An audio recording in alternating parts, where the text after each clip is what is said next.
All right, good evening. We're going to call to order the David Douglas School District School Board meeting this Thursday, May 14th at 6:03 p.m. We'll begin with a Native American land acknowledgement.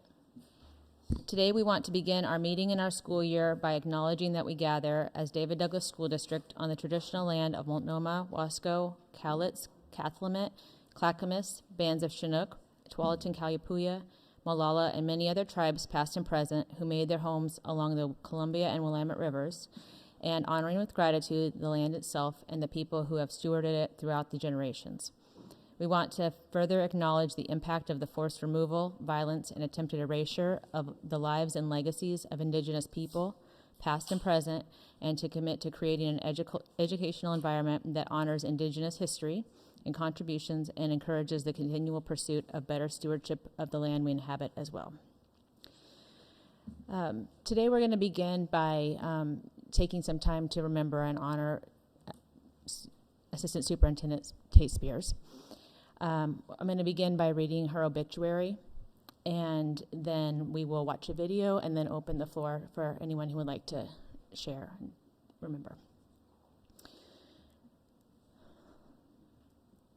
LaShonte Spears Hardy was a woman of strength, brilliance, grace, and deep compassion. She lived a life marked by service, leadership, and love. In the field of education, she made a lasting impact on countless students, families, and colleagues.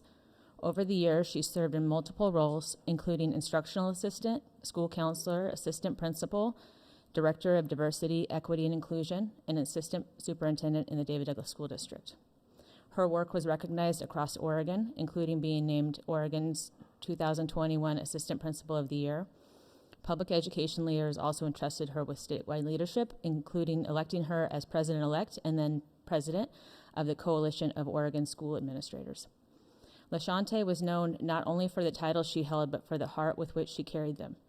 Those who worked with her saw a leader who believed in doing what was best for students, championing equity, uplifting others, and helping build better schools and stronger communities.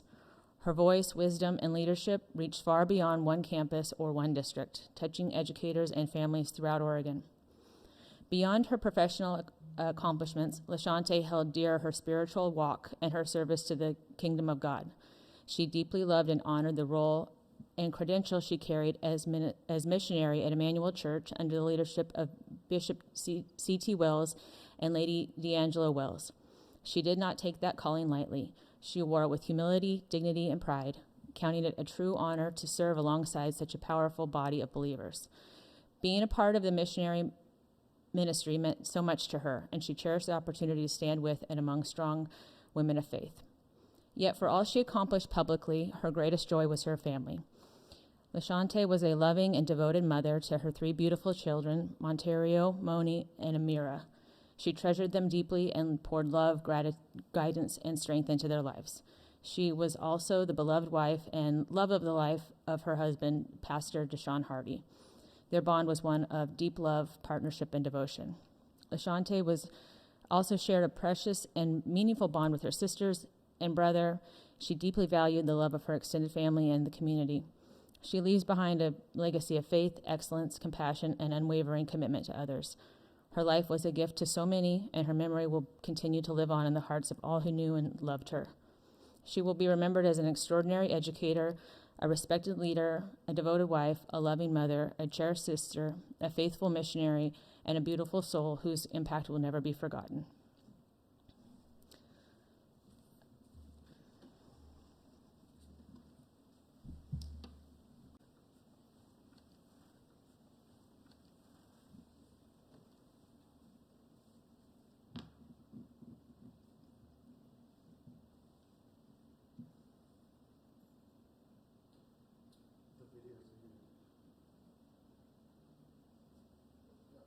When I started off here, I started off as an instructional assistant for SPED. And then I moved into the conflict resolution specialist.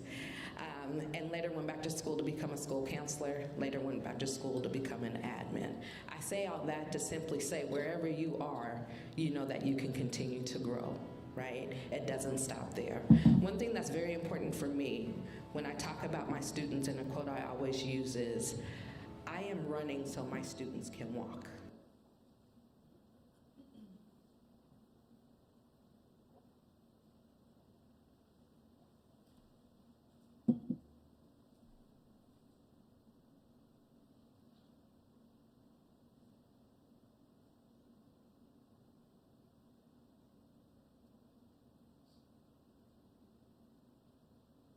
It doesn't stop there. One thing that's very important for me when I talk about my students, and a quote I always use is, I am running so my students can walk.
Sorry, team. It looks like we're having some technical difficulties. We were talking about the order of things anyway. So I think what we'd like to do is just take time now and maybe Ide or Julio or can help Sandy and see if we can get a video. We'd love to show it. But just take time now in a sense of community and ask people if there's anyone that would like to speak or say a few words. They're happy to come up to the microphone. We would just love to create a space here in remembrance and in gratitude and recognition. And I see some people already standing up. So if that's okay, we're just going to transition a little bit here, team.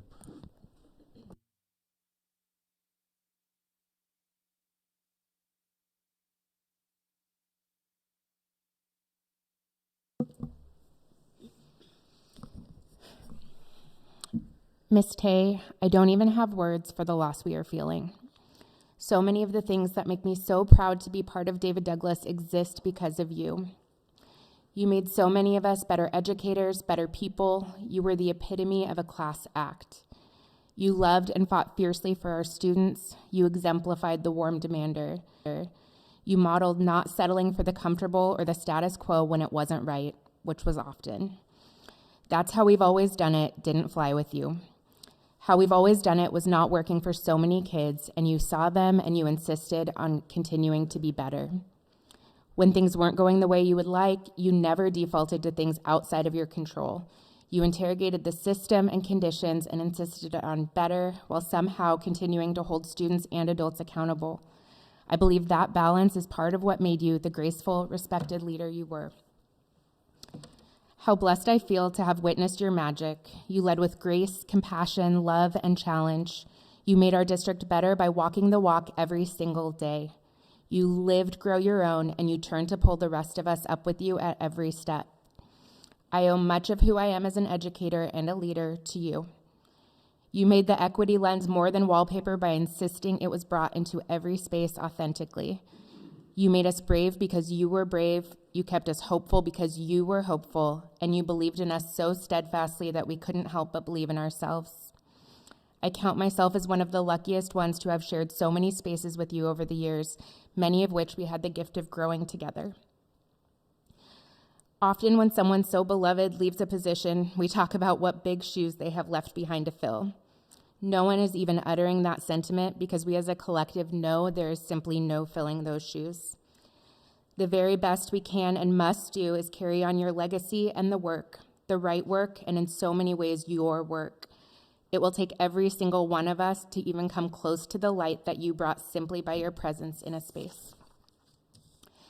Tay, you told me on several occasions that you dreamt of a time when we would not need an equity department because equity would be so deeply and unapologetically ingrained in all the work that we do, in every decision that is made.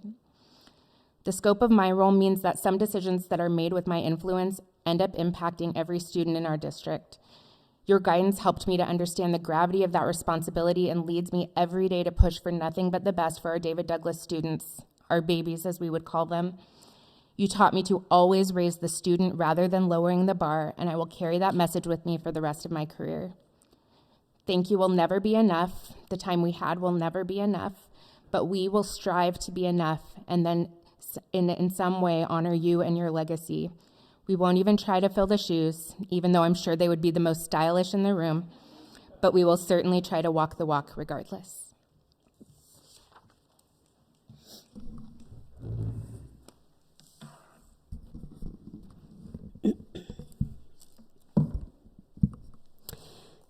When I think about Tay, I think about someone who saw the potential in people and believed in them before they were fully able to see it on their own.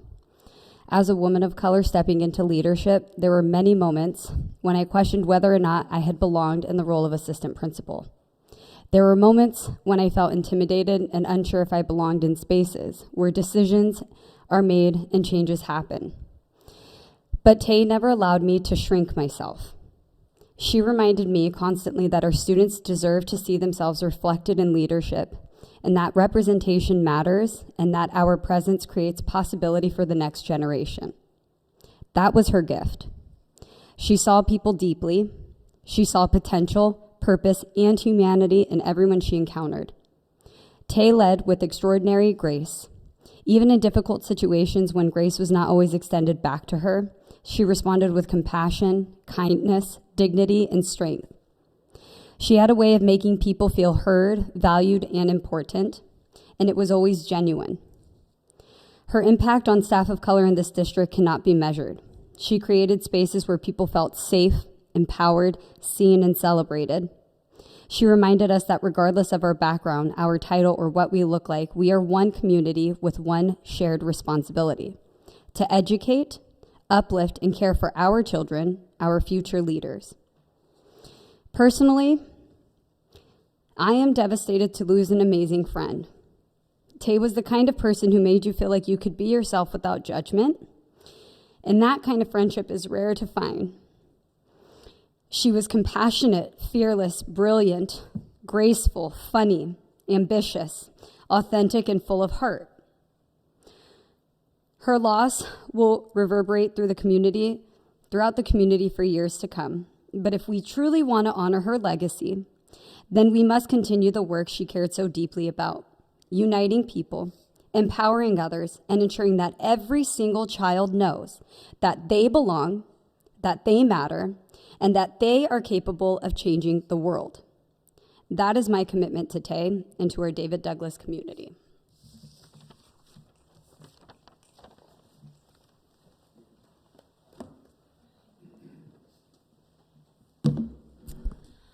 At this time, I will read testimony from Marisa Quesada, first grade teacher at Ventura Park, equity chair and member of the staff of color planning team, as well as Lydia Smith, principal of Ventura Park Elementary and member of the staff of color planning team. Tay's impact is indescribable. Her legacy is difficult to articulate because of how widespread her impact and her love spread throughout our district. Marissa first met Tay as an equity director, and it was immediately clear how much of an impact she had on our equity teams and those around her. Her gentleness and kindness for solving problems and working through things is one of my favorite things about her. Tay helped guide our work in creating the first affinity spaces at the school I was working at. The impact of these affinity spaces was so important for our staff of color, and many voiced that it was one of the first times they didn't have to code switch and felt like they could be themselves. Now, our district hosts multiple affinity spaces throughout the year, and Tay was fundamental in starting those through her work with the staff of color planning team. Tay believed that showing up for our Black and brown students is so intertwined in the curriculum, and holding students to high standards is of the utmost importance. We have to genuinely believe that every student can, and Tay did. From Lydia, Tay was never afraid to jump right in. One day we were trying to welcome one of our new young students back into the building, and Tay stopped by for a meeting with us. Instead of worrying about the meeting, she rolled up her sleeves and helped us comfort the student until they were ready to come back inside. Tay was always available to listen and validate us and wasn't afraid to help us work through things with others. This makes sense as her first job was as a conflict resolution specialist at Fur Ridge. She was also able to help others find balance and remind us always to prioritize things, our human selves, over working selves. Tay's fun side was amazing. One day, Mickey and I were just trying to get it together to take a picture, and when we finally did, Tay and Florence photobombed us, leading to even more laughter and tears. From both Marissa and Lydia, Tay helped our district dig into equity work and help close the opportunity gap, but there is still so much work to be done. We still have an opportunity gap. We still have Black and brown students who feel invisible and misrepresented. We still have students who are not being held to their highest ability. We have to continue to show up for our marginalized students. We have to continue Tay's legacy through our actions, equity teams, and equity initiatives.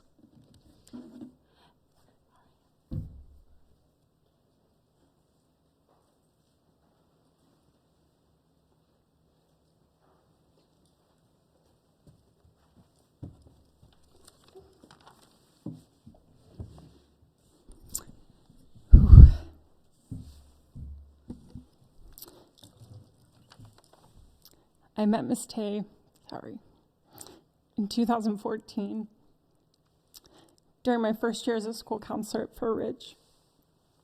It was also her first year as assistant principal after serving for several years as a counselor there herself. I count my 3 years working alongside Miss Tay as one of the greatest gifts of my professional life. How lucky I was to sit in her light and learn from her every single day. She pushed me to do better and be better. She invited me to tables I didn't think I deserved to sit at. Thank you. She grew my confidence, strengthened my ability to sit with discomfort, and instilled in me a commitment to always center students.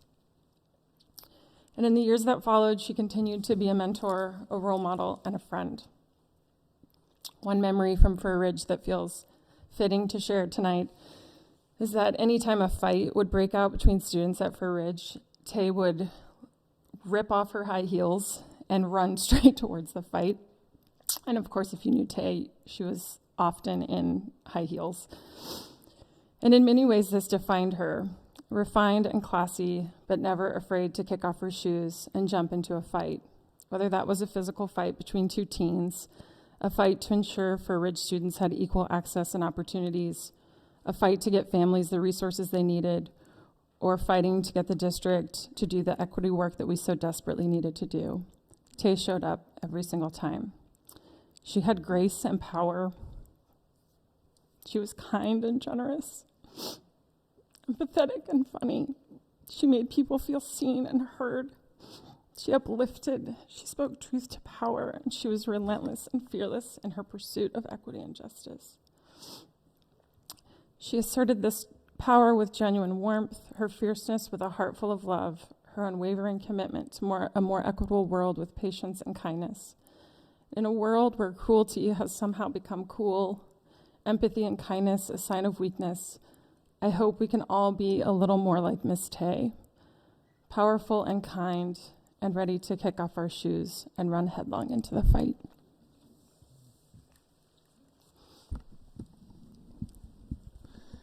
Thank you, Katie, and thank you, esteemed colleagues on the board of DDSD.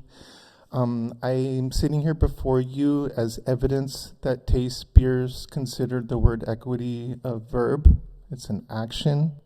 and not just an adjective that we throw around to check a box. In 2021, I had the honor of being the GYO advisor for PCC, where I worked and collaborated with Tay Spears to start the GYO program here in Portland, Oregon, and to implement it across the board. One day, Tay asked me what my dream was. Of course, I told her I wanted to be Michael Jackson and Madonna since I was a kid. And also, I let her know that I wanted to have a bigger impact on vulnerable populations. I told her how a counselor and a teacher in my 13 years in the public education system in Clark County, Las Vegas, Nevada, not a single counselor, principal, teacher knew my mother or father's name. My parents did not speak English. And so we talked about my dream. We talked about, like, Tay, what would it look like if someone like me was a school counselor? And she was like, when can you start? And so I worked. I want to make sure that y'all know that Tay not only asked me what my dream was, she held my heart until it became true.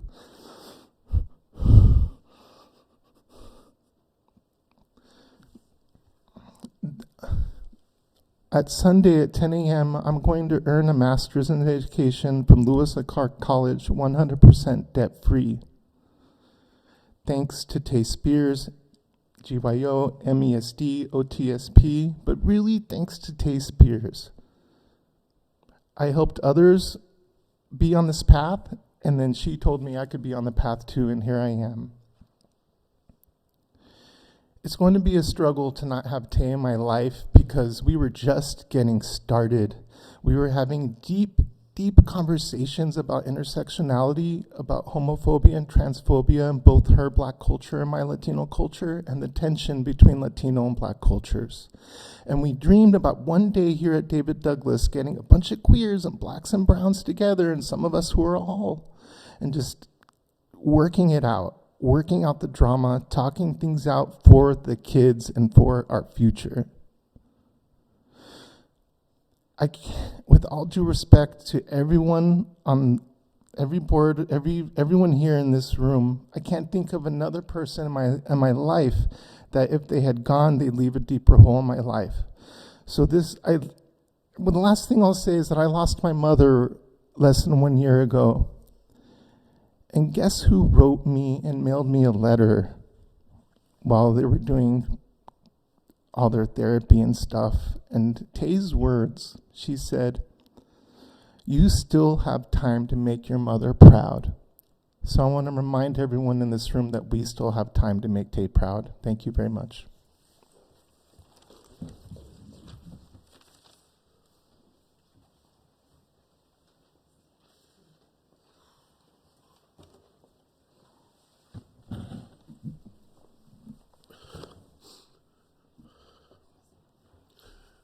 Good afternoon, everybody.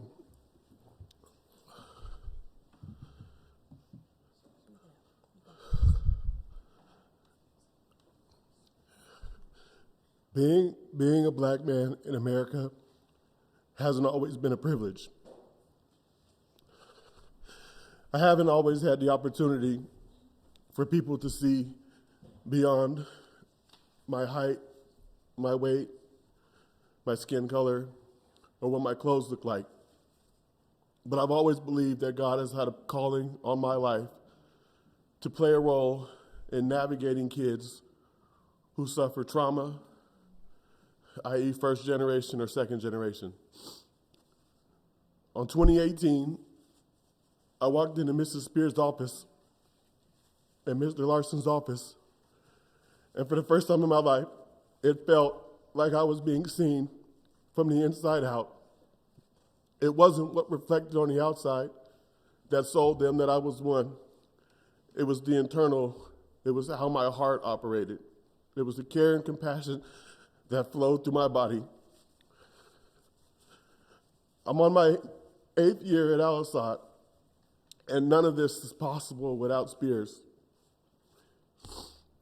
You never know when God's going to send you one of his own to intercede or to intersect your life to make sure that where you're supposed to be happens.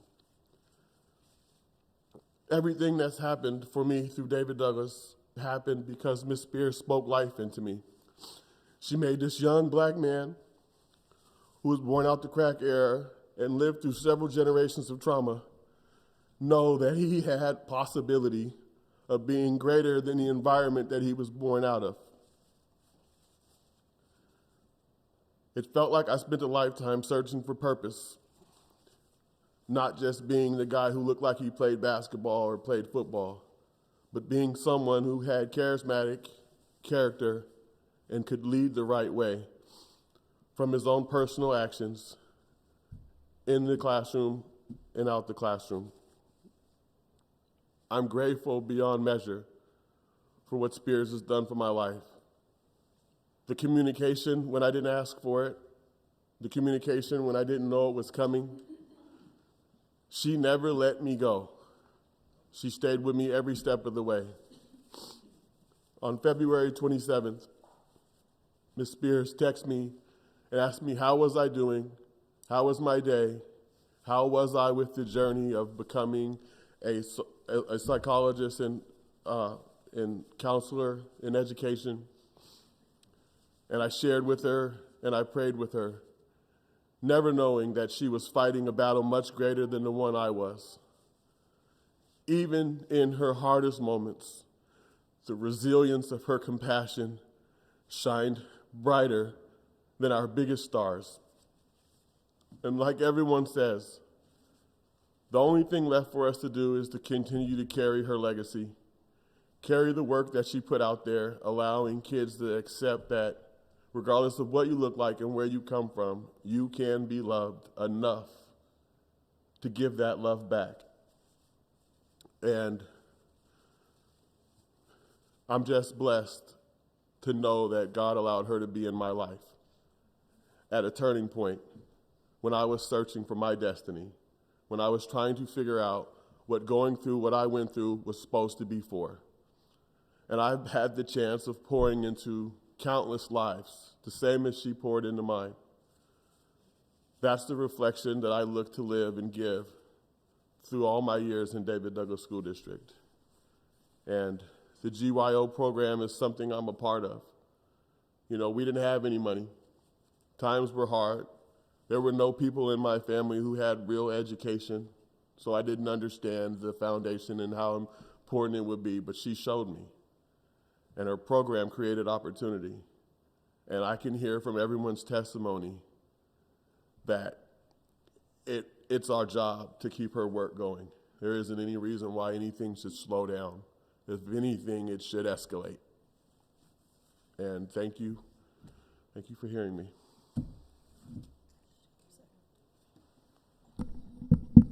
All right, here I am again. I want to start off by saying something that I probably only said to a handful of people. Just a couple of weeks before Miss Tay passed away, her and I had a conversation about what my life would look like going forward as far as the classroom, because I insisted that I had bigger purpose. I said to her on several occasions, I just really want to be over at district office. I feel myself over there. And she told me, she goes, Dee Dee, those babies need you, right? She kept, that's playing over in my mind. Those babies need you, right? And so in listening to everybody's testimonies, the one thing that keeps coming to mind is her saying, keep pushing, don't stop pushing, right? So with that, I don't want to sound like a jerk. I plan to be a thorn because those are the last words she left with me. Don't stop, keep pushing. The babies need you. So I just want to remind you that I'm going to be a thorn, right? I'm going to keep pushing, and I'm going to keep asking, and I'm going to keep doing until I can't anymore, right? Because literally, that's what she did, right? She kept going until she couldn't stop anymore, right? I'm also part of the Grow Your Own program. I'm an old lady, right? I'm just third year teacher. I'm 48, right? Before that, I was a IA as well, and I never thought that I would be a first generation college student, right? And that happened solely because she told me I could. She told me that it was possible with hard work and dedication and courage and compassion, all the things you need to be successful in life.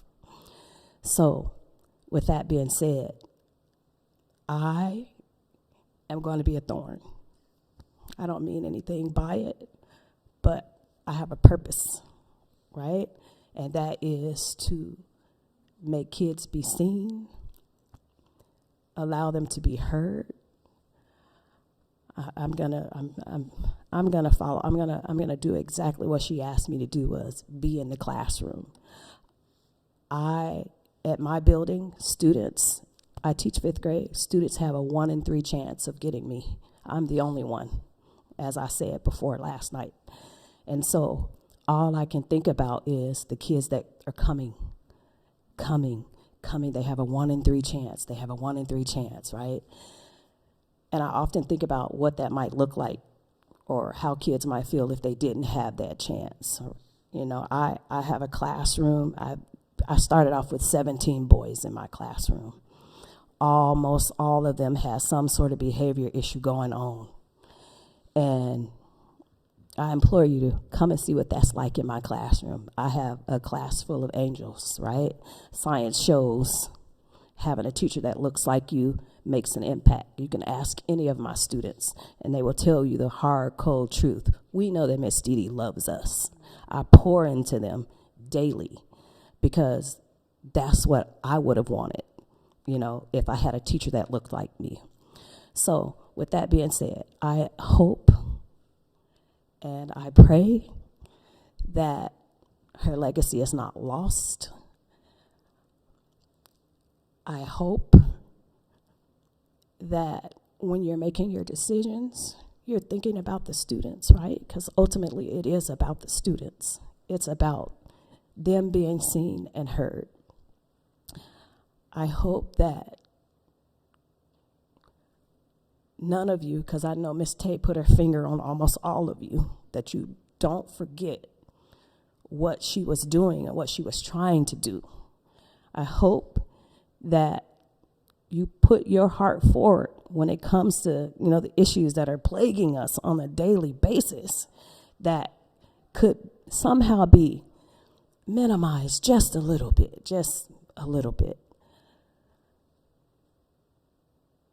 Please.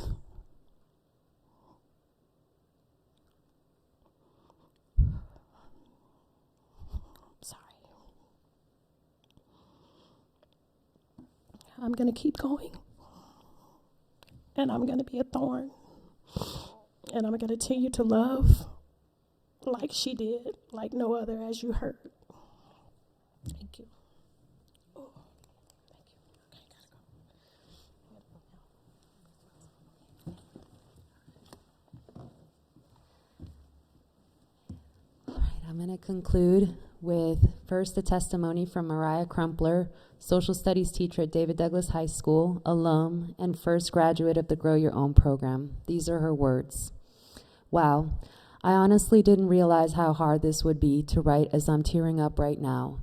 Yet it would not be right with my spirit to not write something in honor of Miss Tay. As hard as this is to write, it would be harder to realize I would not be able to easily text Miss Tay to see how she was doing, or to be able to ask her questions, to be able to catch up and talk to her at meetings, to not see her smile. Always a familiar space, a privileged comfort that will truly be missed.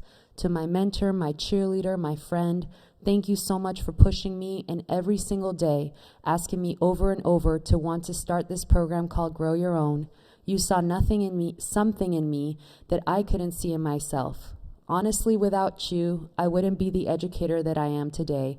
I wouldn't push myself and work my butt off to graduate with a master's, you knowing that I would be the first in my family to accomplish that. You absolutely never gave up on me. You and Larson always asking how my schooling is. I sincerely thank you for that. Thank you for always being in my corner and helping me whenever I needed it. I was the guinea pig, and I'm so glad that it came as a success, because I wouldn't be teaching if it wasn't for you. You helped me find my calling in life, my purpose, and I will forever be grateful for you. I'm sorry I couldn't be there. You knew how many people I have lost in the last 5 years, and I'm not in the right space to all of a sudden lose you too. Please know that I love you and I will miss you. As I have said before, I will not let you down. As for the program, I think it would be an insult to her and her work if we do not continue the program that has helped so many people to continue to find their place in education in our community, to help impact our students and all of us, a part of the district as a whole. This is something that she was able to create to help bridge the gap for so many people, to help enrich our community. We are diverse, we strive for equity, and we strive to be inclusive. So to close, I'll reintroduce myself. My name is Andreina Velasco. I'm the Grow Your Own Pathway Navigator for the David Douglas School District. For the last 3 years, I had the privilege and the blessing of working directly alongside Ms. Tay as she fought for equity in our schools every single day. Tonight, we have heard just a handful of the hundreds of stories that exist about her impact. Her legacy lives in the Grow Your Own program she built and the educators of color she poured into, in the students she never gave up on and helped graduate, and in the equity-centered systems, committees, and policies she helped build. I'd like to close with 2 specific asks of this school board and district leadership to honor Ms. Tay's legacy. The first is an idea that was planted at her beautiful homegoing service, to name one of our district buildings or spaces in her honor. Places hold meaning, and names hold meaning. This would ensure that future generations know who she was, what she stood for, and how deeply she shaped this district. The second ask is that you hold us as staff and as a district accountable, just as Ms. Tay always did, that you continue asking the hard equity questions. When you see disproportionality, do not allow us to ignore it. When you notice our systems are not serving Black students, brown students, and other historically marginalized students, direct us to do something about it. Guide us to transform our systems. Lead us to change our policies. Remind us to listen to students and center their voices relentlessly. To honor Ms. Tay is not only to remember her words, but to live the way she lived, with courage, conviction, excellence, and an unwavering commitment to our students. That is how we will keep her legacy alive. Thank you.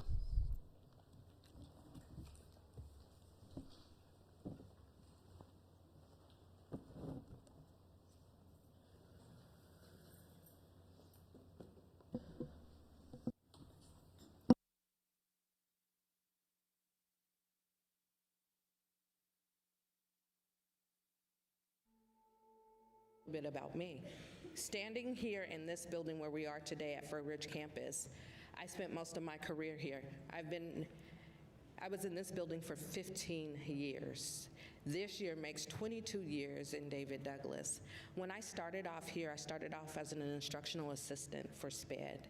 And then I moved into the conflict resolution specialist. And later went back to school to become a school counselor, later went back to school to become an admin. I say all that to simply say wherever you are, you know that you can continue to grow, right? It doesn't stop there. One thing that's very important for me when I talk about my students, and a quote I always use is, I am running so my students can walk. And the reason why I'm running, there's so many things going on, I want to remove barriers for my students so they can walk through life and smell the flowers. And so even now in my life, in my day-to-day, in my career, I am still stretching my why.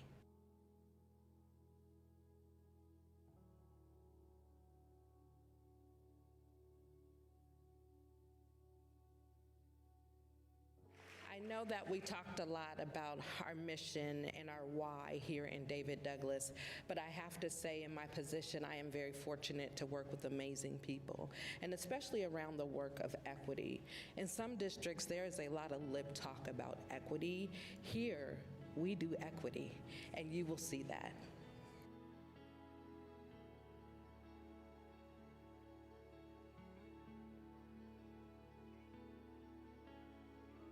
Today, we have the opportunity to continue to highlight the importance of diversity, equity, and inclusion in David Douglas, specifically around our discrimination policy. We have the voice of students, we have the voice of our staff, we have the voice of our school board, where we have prioritized ensuring that our students' safety is kept number one.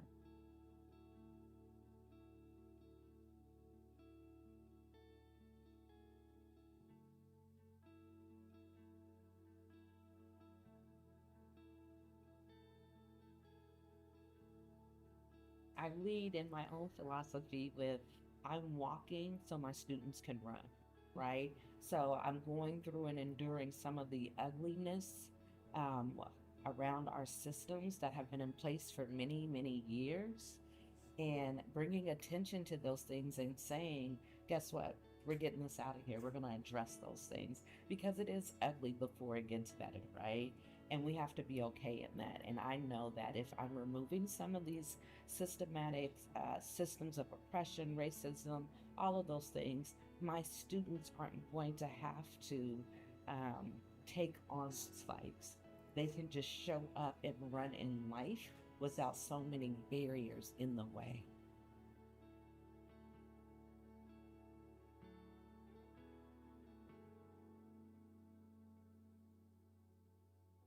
And so I really ground my work in that, is that I'm reaching back and bringing the next person along, right? But with less of a fight. The 8th annual African American Family Night at Fur Ridge campus began by inviting the community to come and enjoy food and conversation among students, parents, school administrators, teachers, and community leaders. Student volunteers worked together to serve food and assist with the occasion. The event was created by Tay Spears, who started the event when she first arrived in David Douglas. Tay is a conflict resolution specialist at Fur Ridge and created this event to encourage the community to come together to be a network for positivity. We have a host of different people come. We have resource people come that are coming from Urban Lead, supporting of academics and education for minority students. We also had Mount Hood here. We have Portland State Black support groups here. We also had Black salons here. So a number of people coming out from the Black community, embracing the growth and well-being of African American students and families.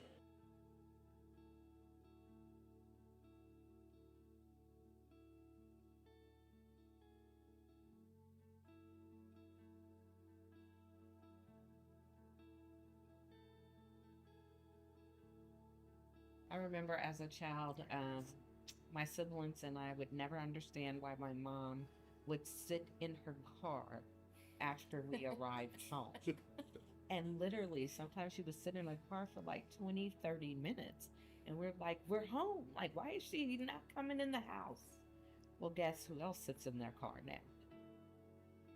And I'm like in my garage, sitting in my car, recentering myself, because I know the people in the house also deserve the best of me.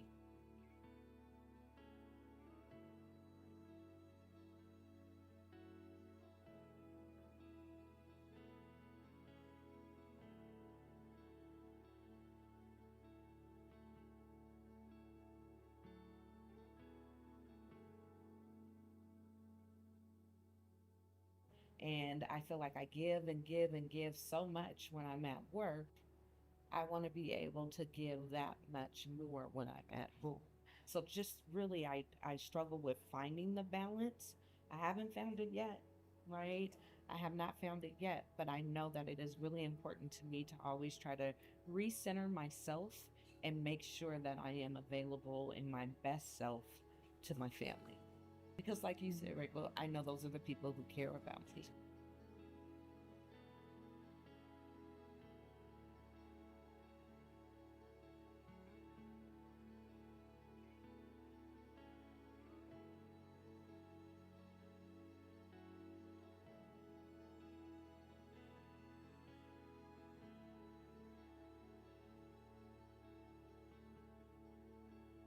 It is an ongoing battle, and I'm trying to find more balance in that?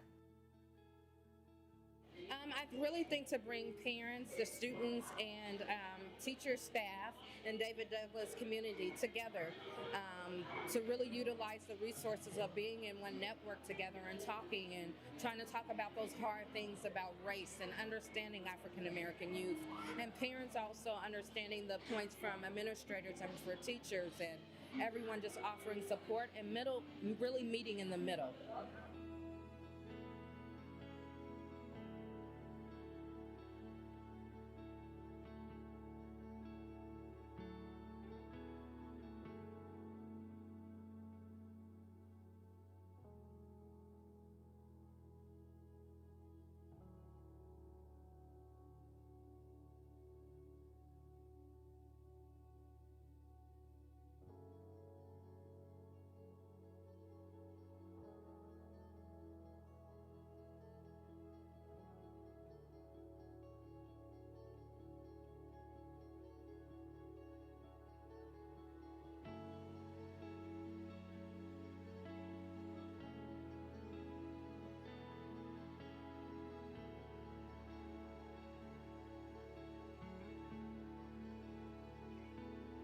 I guess for me, the one thing I would want everyone to know is that, my passion for bringing more support to African American students isn't only for my own self. It's because of those struggles that I relate to with other kids, that I know what it's like to be called an N-word. I know what it's like for people to say to me, oh, your hair is nappy, or to maybe not get a place, an apartment, a house based on your skin color, or to wear your district badge even when you're not at work. You wear it to the mall because you want people to know, I'm not here to steal, I have a job. Because of all of those personal stories, that gives me more drive to help our students express themselves and get the support that they need because of the stories.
Thank you, everyone.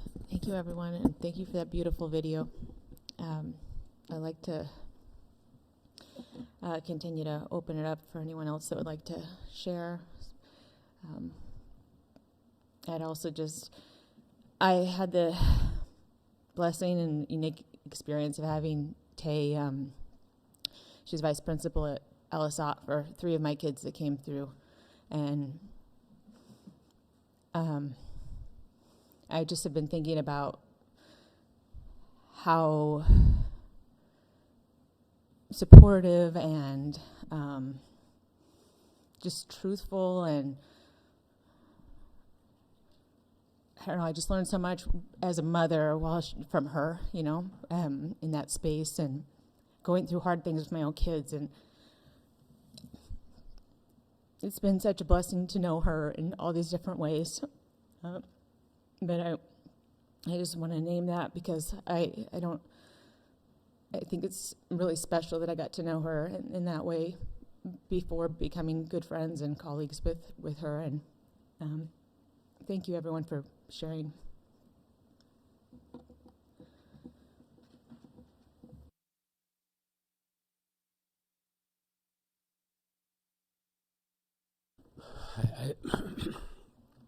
I love, so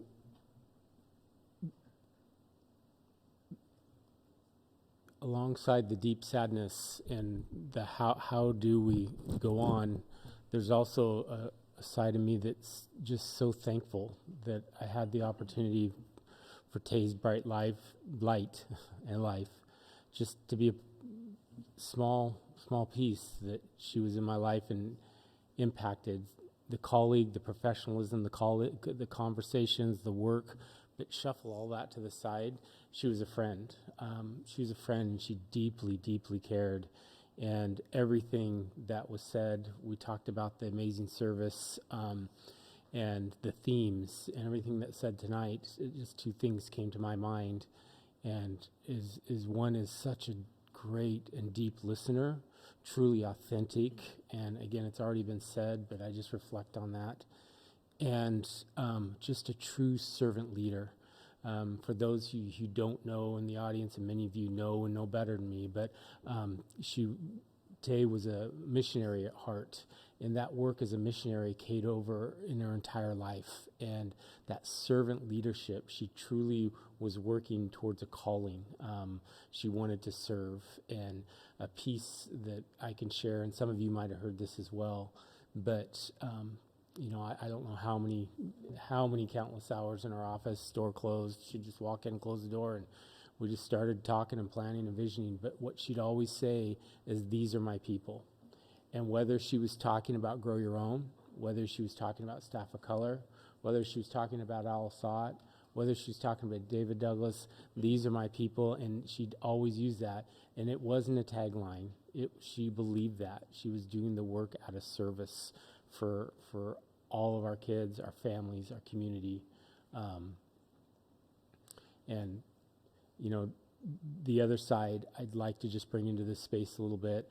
I want to thank Deshaun, Tay's husband, and their children for including David Douglas in the amazing celebration of life. I mean, what a place of honor. They reserved space for David Douglas family, and it was just amazing of them to reach out and ask us to be part of that. And I'm so thankful that we had that opportunity as well. And the last thing I'll say, I wasn't planning to speak tonight because I've already had microphone time, but I want 3 things to respond to. One is, she's out there, but all of us be a thorn, right? It's how we keep moving forward. So be a thorn, that theme, be a thorn, do it. We have to keep moving the work forward, all of the work. 2 is we do have a message we're planning to send out, but I just want to say here, to be clear to everyone, it's not going to look the same. Someone talked about filling shoes. There's no one that replaces Tay. That doesn't happen. But equity work will be at the center of what we do. It's going to be the foundation. It's part of our strategic plan that we're working on, and we have to continue the work. And I'm so committed, and I know this board, without a doubt, is behind that. So I want everyone, if you're questioning whether equity work or Grow Your Own, or it has got to be the foundation of what we're doing. And I can tell you I'm all in, and I believe the board is as well. The third thing, I don't know, but I will say this. It was brought up at the Amazing Service about naming space or even a whole school. I think I was called out in that, which was fun. I can tell you I have not had any formal conversations with the board yet, but I can tell you I've already started research about what that looks like. I know what it looks like, and when the time is right for that conversation, if the board's interested in engaging in that conversation, I've done my homework, so there is a process. With all that said, I just want to thank everyone, and not that we're done, but I want to personally thank all of you for showing up in this space, showing up for Tay, showing up for Tay's family, and showing up for Tay's people, right? Ultimately showing up for Tay's people, and kind of a little bit of thank you, paying it in the forward. Tay always talked about bringing people along, but also for all of us, paying it forward, because thank you for the dedication and commitment to continue this work, to continue her legacy, as so many people have said much better than I can. So thank you.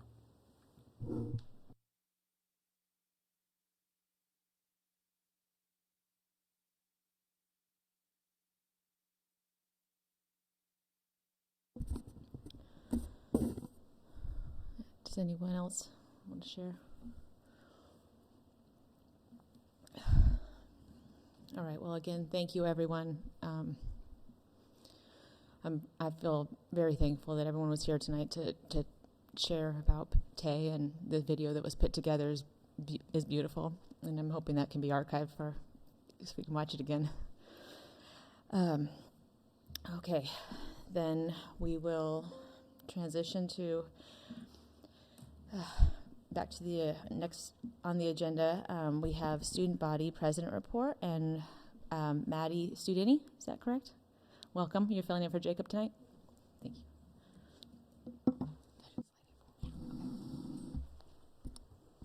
Good evening, everyone. I'm going to be filling in for Jacob tonight. Tonight, Jacob and Leaderson, your next year's ASB president, are at the Snitcher Care banquet, handing out money we raised this year to our nonprofit partners. Since this is Jacob's last meeting, he wanted me to share how incredibly grateful he is for this year. He said it's been a blast, and he feels like speaking at these board meetings has really helped him grow. He also wanted to shout out Leaderson, next year's ASB president. He's going to say you guys are going to have so much fun with him next year. Before the updates, Jacob wanted to take a moment to recognize a loss in our community, Evan Blair. He was a great friend to our president, Jacob, since 6th grade. He was one of the most inquisitive and talented people we knew. We as a community are sending all of our love to his family right now. Recently, we've been super busy. Prom was a total blast. We officially announced our royalty, and it broke our estimated ticket sales for the year. Scott's Madness, our 3v3 basketball tournament, was huge. We filled the entire field and the tennis courts with people watching. This Tuesday, we had a watermelon eating contest, and it was a blast. Everyone showed up, and it was a great way to hype our community. Next week is Unite Week, where we celebrate our incredibly diverse student body. We start with our Unite Week assembly, and throughout the week we got our International Bite, Dunk a Senior, and our Staff versus Senior volleyball tournament. We then end the week with our famous color run. And finally, a quick sport shout out. Tennis sent 2 athletes to state at districts this week. Track varsity districts are next week, and flag football beat Central Catholic yesterday, advancing to the next round of playoffs. Their next game is this Saturday at Liberty High School against Sandy. Please come out and support. Thank you guys so much for having me this evening. Thank you, Maddie. And thank you for bringing up Evan, and we're able to give our thoughts to the family, and also such a loss for the community. Thank you for naming that too.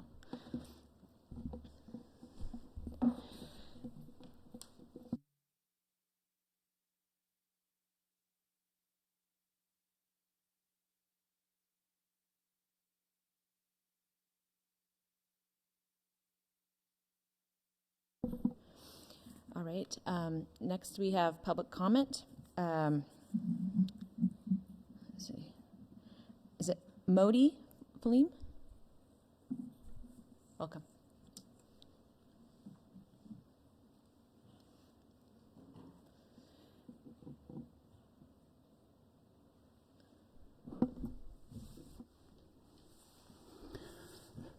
Good evening. Thank you for the time. My name is Moti Falama, and I serve as the president and board chair for Portland Oromo Community Association, also known as POCA.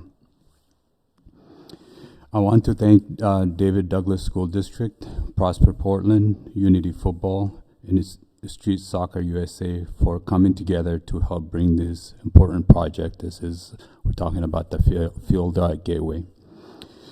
POCA is a community-based organization serving Oromo, East African immigrant refugees, and underserved community member families through Portland metro area. Our work focuses on youth development, cultural preservation, education support, health awareness, family stability, and community engagement. Through mentorship, cultural programs, youth activity, and community outreach, we work to create opportunities and safe space for families across our community. Sports, especially soccer, has been a major part of our communities for decades. POCA's soccer program has existed since 1997 and has played an important role in bringing together generations of youth, young adults in our community. One thing that makes this project especially meaningful is the long-standing relationship between POCA and Unity Football. The founder of Unity Football, Wandy, has been connected to our soccer community since his early youth days as part of POCA's own soccer program. Today, he continued to give back to his community by volunteering as one of our coaches. We want to sincerely thank Wandy for his strong leadership, vision, commitment to bringing an organization like ours into this space, making sure community voice are part of this project. Over the last 2 years, the demand for soccer programming within our community has grown significantly. Because of that growth, POCA recently formed a second soccer team, and now we have over 80 active players between the two teams, many of whom have come through the Unity Football Academy program.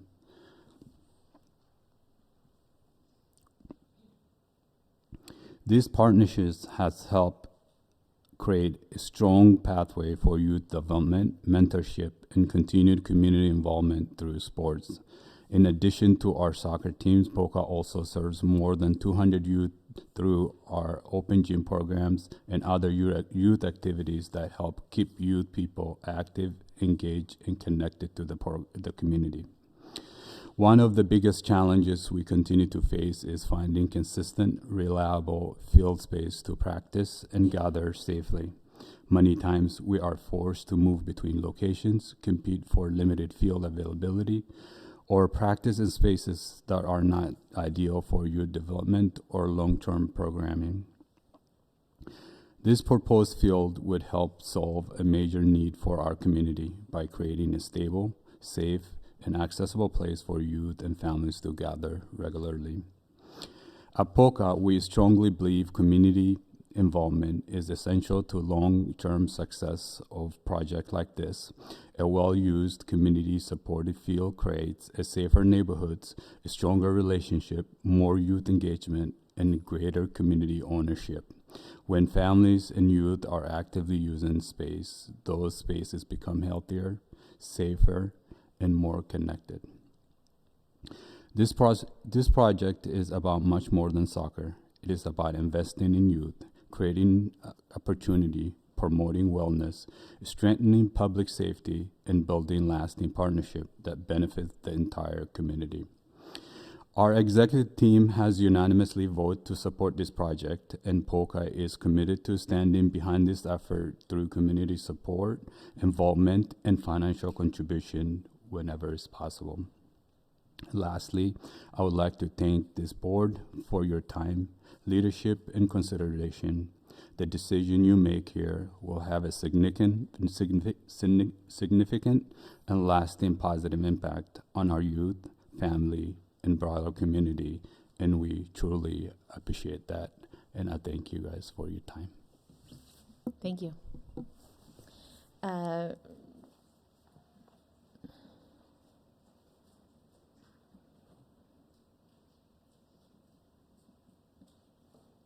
sorry. How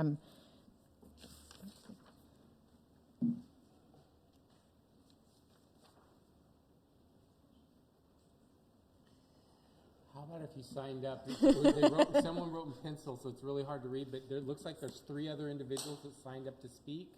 If you know you're one of those individuals that want to speak, do you want to come in? Yep, looks like. It's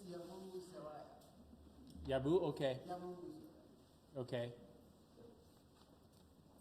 Welcome. Thank you. Good evening. My name is Yamungu Seraya. I'll start by a short story. A few years ago, I moved from Africa, Central Africa, Congo. As a refugee, I came here in Portland.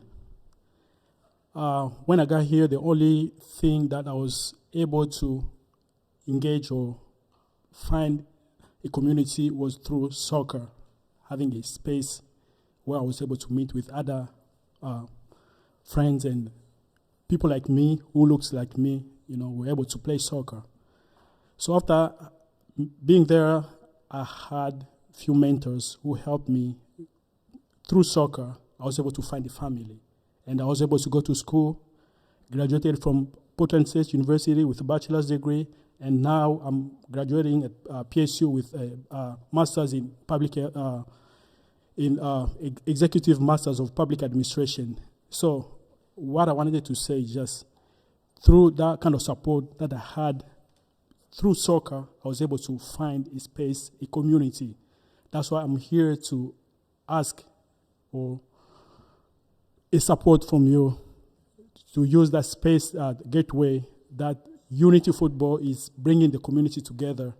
As I'm here once again as a community leader from the African community, so I work with a lot of African CBOs.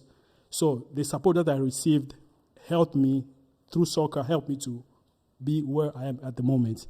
So that's why I'm here to ask or the support from you all to support that initiative that this organization, Unity Football, is bringing the youth, preventing a lot of things from happening, especially our young males, from getting in trouble. So that having a space for the youth to come together to play soccer and enjoy the game, have a family, who really means a lot. Thank you. Thank you. Is it Kofa, Saeed, and Anthony? Is it?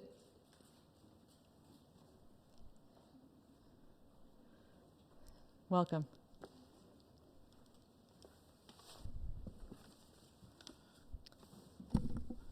Thank you for having us this evening.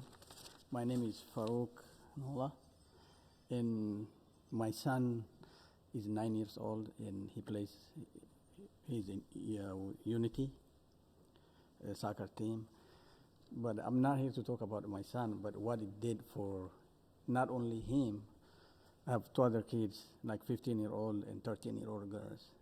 And they're usually, like, if they have something at school, they participate. But most of the year, they have no activity. Because we joined Unity, now they are going every Monday and Wednesday, and they also I'm gonna make sure and tell you what happened yesterday. Yesterday we had a soccer training, so my daughter went with me. Usually she stays home, she is quiet, and she reads books, but she's not physically active. She went and did 10 laps, and she calculated and it said, "Dad, you know how this amount to? 2 miles." I was shocked. I was so happy. I got home, I was talking, I was calling my friends and telling everyone. So this benefits, everyone, even those who are not involved can benefit from this. So I'm looking at the larger picture. If we have our own field and everybody is involved with it, even us who don't we go to work all day, we go home, we relax and we sleep, and then the next day we go to work. No physical activity, right? So because of them, every Monday, when I take my son to soccer, I walk around the field, 2 laps, 3 laps, 4 laps. That means like I consider like I went to a gym, right? I do Wednesday. And then if there is a soccer match, even more. So we meet with friends, with families, and we discuss about, like how it's so beneficial, not only for them, even for us. So we appreciate your help and listening to us, and I hope we get, the support we need to build our own home team. Thank you. Thank you for you giving us this opportunity to explain about our need and wants. I want to say thank you, Wendy, to Unity's coach. He gave us this opportunity to bring our kids. My son is 10 years old. He's practicing with him. He doing advanced, like he did a trial with Portland Timber too, because of Wendy trained him, make him to do better. That was my dream, to play game or soccer in a big team. I went to, because of my son, I went to Providence Park and I watched the soccer, and then he motivated, he likes it, he's dreaming, I'm gonna do this, I will be this, calling the place name. If Wendy make me this, I will be this, he say all the time. I'm wishing this, you guys are giving us this opportunity to dream and having plan for us. I really appreciate it for what you have done. Go and I'll look forward seeing what you're gonna do for us future. I really thank you so much. Thank you. Is there anyone else who wanted to sign up to speak that we didn't call? No?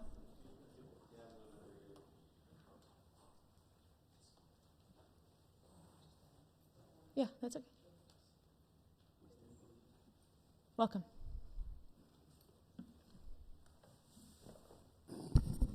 Thank you for letting me jump in the last minute. And I want to say thank you to all of you for the service that you do. Listening to the tributes earlier tonight reminded me of how special David Douglas School System really is. I think it's the best in Multnomah County by far. And that's a lot of due to the work that you guys do. So thank you for that. I'm here today also to talk about the partnership with Prosper and soccer. I'm speaking on behalf of the Neighborhood Association, Hazelwood Neighborhood Association, as well as the District 1 Coalition of Neighborhoods. So that would be all the neighborhoods in District 1. We're super excited that you're willing to consider this and donate the use of this property for a fairly extended period of time. So I'm here in support of the proposed partnership between David Douglas School District, Street Soccer USA, and Prosper. This project represents truly a transformative opportunity, I think, for the neighborhood and for that particular part of the neighborhood, especially one that's been historically underserved. You've heard the stories ahead of me that are way more compelling than anything that I'm going to say today, but it's an opportunity for the youth in the community to have another space to go in an area that's lacking those particular spaces. So I think by converting the site into a soccer field, and I'm also here to advocate for the Pocket Park. I know there's 2 plans on the table, but I can also say, historically speaking, when we built Gateway Discovery Park, the thing that everybody says to me when they're at that park is they say, it's a beautiful park, but where is the shade? Why did you build a park without trees? And I can also tell you it's hard to do events there because it gets so hot in the summer and there's literally no shade. So I am here to advocate for maybe a smaller investment, but a little bit of shade. That's my 2 cents. And I just want to talk about why this project matters. It's going to be so great, the potential for youth clinics. We heard some of that. People talking ahead of me, mentorship programs, local outreach. I just can't say enough good things about this project, connecting David Douglas students with hopefully great role models and safe places to recreate. I think having another green space in the neighborhood and District 1 in general is vital for health and safety. And I also think it's going to bring some economic vitality back to that location. I think when people are in the area and they're at their soccer matches, we're hoping that foot traffic will then wander over to the Gateway Center. As you know, the neighborhood lost a grocery store, which was a pretty big deal. And we're still hoping to bring that area back so that residents not just have a place to recreate, but also shop and don't have to drive to another city. So I hope that you guys approve the proposal. I think the pocket park would be great, so something to think about, but especially with the shade and the loss of the tree canopy. But thank you for entertaining the idea. Thank you for working with Prosper. I know it's been a long time in the works, but we're really excited to see something like that come to fruition. Thank you. Thank you. Okay, now we have DDEA comment. Welcome, Alice.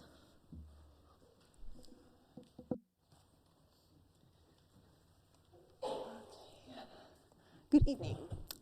My name is Alice Eberharder. I am the president of David Douglas Education Association, our licensed union, and I'm happy to speak with you tonight. I want to speak about something that came up that I really noticed in our bargaining session yesterday evening that was right here in the boardroom. Many of you were there as well. I was very surprised and taken aback by how district leaders spoke about the district's relationship with DDEA. I found it very discouraging. What I heard was that what I have believed to be a very collaborative relationship was not viewed the same way in both directions. I heard that we are grievance happy, and that us enforcing our contract is somehow upsetting to district leadership and administrators. And I heard that our efforts to resolve problems could sometimes be hurtful to district leadership. And I definitely understand we have different roles and we're not always going to agree, and that's okay. That's fine. It felt like a really big gap between how I view the hard work that we all do together and how it seemed like the district's team was discussing it. To me, we still do have a very collaborative relationship. So I wanted to share a little bit about what that relationship looks like from my end. So I went through my calendar. This year, I have been to 33 weekly meetings with Andy Long. I've been to at least 30 labor management meetings, including our district level labor management meetings, MECP, and preschool specific labor management meetings. I have been to 15 meetings with our professional learning work group, which is myself and administrators and Darcy, all working on a new professional learning system. I've been to at least 10 planning meetings for improving our extra duty schedule. I've been to several meetings supporting the MECP classroom internal subbing system. I've been to at least 8 meetings about the Continuum of Services Task Force that you'll hear about later tonight. I've been to at least 5 meetings about planning and implementing our peer advice leader program. And this doesn't even mention all of the monthly labor management meetings that all of our DDEA reps are doing in every building and on every team. Further, back in July, I reached out to all the school board members who were serving at that time and was very happy to get coffee or go for a walk with some of you. I really valued creating relationships with you. In August, I attended the elementary assessment work group, which is a collaborative effort that also came out of bargaining. Andy and I collaboratively presented at our new hire orientation to folks who were new to the district. And I think that I don't know of any other district where HR and admin collaborate with the union and have that kind of shared welcome for folks who are just hired. I invited our administrators and all of our school board. We invited to our fall pizza feed, where we celebrate coming back in the fall. I got to join your bond oversight committee tour, which was great. Later in October, we did a co-training, Andy and I did, for all of the DDEA reps and all of the administrators about what does labor management look like? How do we want that to function? How do we solve problems at the lowest level?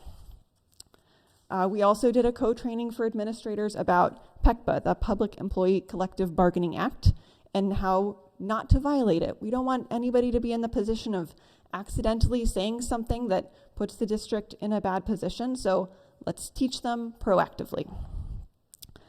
Florence and I got to collaborate on guidance for staff around injuries and how to respond to those. In November, Darcy and I collaborated on guidance for staff around salary placement when you have embedded endorsements with your degree, which can get kind of complicated. In December, we started negotiating the MOU around immigrant and community protections. That took a little time, and we had multiple negotiation sessions there. Over March and April, we met regularly to collaborate around supporting staff during the RIF process. There were a lot of meetings to answer staff's questions. There was a FAQ that I was adding to every couple weeks while consulting district leaders about, so we were on the same page and staff were getting clear and accurate information about what was going to happen. We did some collaboration around job shares to see if that was even a potential to try and save some jobs because of our current budget situation. DDEA initiated an MOU allowing the elementary classroom overload account, which is $300,000 to be spent on relieving high classroom sizes in the fall. We came forward and said, why don't you use that to save staffing rather than cutting and hiring people back later? This 1 year, because of our budget situation, let us contribute in this way. We collaborated also on the annual survey around district professional learning with many different departments, and that's still going on. And then in May, I was happy to invite all of you and all of our administrators to join DDEA at our May Day rally. So, with that said, I do deeply value what I have seen as the collaborative relationship between DDEA and our district. I do think it is unique. I don't hear about working together from the other union leaders that I talk to in quite the same way. I think what I'm trying to get at is if the district does not value our approach, there's going to be some soul searching on our end about, okay, what does that look like? And I'm here to have hard conversations. That is okay. We can get in our feelings about it, and that is okay. We can repair our relationships and move forward, and that is okay. I don't want to give up on this, and I hope you won't either. Thank you. Now we would like to welcome OSCA Chapter 40.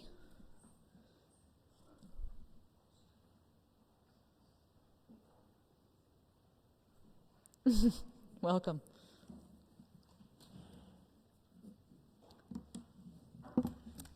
Hello, I'm Darla Blackett. I'm the former Chapter 40 president. I'm here tonight to introduce Spencer Valdez, who is the currently new elected president. Spencer I just want to let people know that I strongly support Spencer, and I'm here to help him along the way.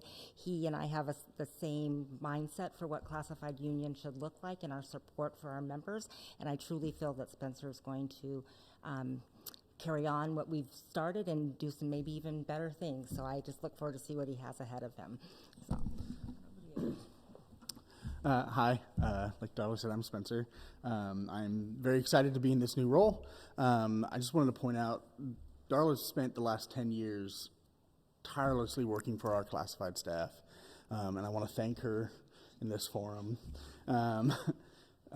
She's done a lot of work. So far, I've been able to work with a few of you through negotiations and through some stewardship work and through some of the MOU work we worked with DDEA on for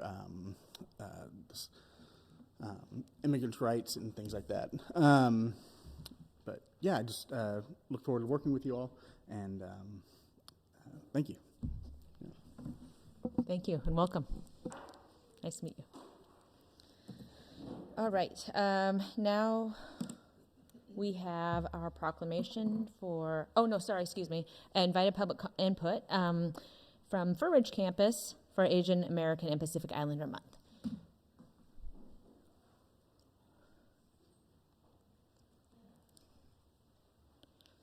Welcome. Hi. Will you turn on the button? Wow, usually I'm pretty loud anyways, but okay. Anyways, I'm Tara. I'm the Dean of Students at Fur Ridge campus, and I'm also a member of our building's equity team. So I'm here to present the Heritage Month Asian American and Pacific Islander. Thanks. Okay, so the acronym AAPI refers to Asian Americans and Pacific Islanders, representing more than 40 distinct ethnic and cultural groups from East Asia, Southeast Asia, South Asia, and the Pacific Islands. The first major wave of AAPI immigrants started in the 1800s, and these communities, like many immigrants, faced adversity and challenges, including exclusion laws and the Japanese American internment. Today, AAPI communities are among the fastest growing groups in the United States, yet they're often incorrectly all grouped together as a single uniform group rather than the diverse cultures and experiences that they represent. In David Douglas School District, AAPI students are one of our largest ethnic groups. Our Asian students make up about 15% of our student population. Pacific Islanders, a little more than 3%. So combined, that's roughly 18 to 19%. So really about 1 in 5 of our students in our district is under the AAPI umbrella. So our school district recognizes and celebrates our heritage months, including this one, to honor the histories and cultures and contribution of these communities. And as we know, in our diverse community, when we celebrate all of our different groups, it builds belonging, it challenges stereotypes, and it ensures that all student experiences are seen and valued. In our district, we have a couple clubs that fall under, again, the umbrella of AAPI. We have our Asian Student Union, we have PICO, which is the Pacific Island Community of Oregon, and then we have the Pacific Islander Club. Going on right now, and for the next half hour, just right down the hallway here, is Unity in the Pacific, which PICO has put together. And it's, cultural traditions, food, and dance from the native Hawaiian tradition and the Pacific Islanders. The Asian Student Union has also joined them tonight, and the Asian Fan Dance Team will be dancing alongside the Polynesian Dance Club as well. So if you guys get out of here in the next 30 minutes, you should probably go check it out. Okay. These are some pictures from the last year or two of different events that our clubs have put on over at David Douglas High School. And so it's only fitting that we take a moment as we honor this Heritage Month, that we also remember our former school board member and state representative, Hoa Nguyen. She's a proud Vietnamese American and daughter of refugees, and she dedicated her life to serving students and families and the East Portland and Damascus communities with compassion and determination. Her advocacy for education, foster youth, and student belonging leaves a lasting legacy in our district and beyond. So thank you all for taking the time to honor and celebrate our AAPI community. This last slide just has some resources for educators and links to recent news and social media that highlight our AAPI communities in the David Douglas School District. Thank you. Thank you very much. Thank you. And I do want to just take a moment, now I was going to mention it later, just to honor as well, Reynolds School Board member Cale Turn passed away this past weekend, very suddenly. He was the chair of the Asian and Pacific Islander Community Coalition of Oregon. He worked for Apano, which is right down the street here on 82nd.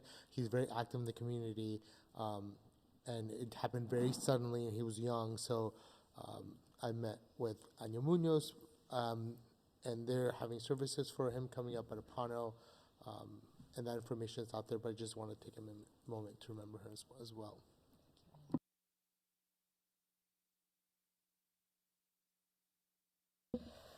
All right, we'll move into our proclamation. So we'll share in the reading of Asian American, Native Hawaiian, and Pacific Islander Heritage Month. Director Stevens, do you want to begin? Sure. Proclaiming the month-long celebration of Asian American, Native Hawaiian, and Pacific Islander Heritage Month in May. Whereas Asian American and Pacific Islander heritage in the United States was celebrated beginning in 1978 and was made into a month-long event in 1992, and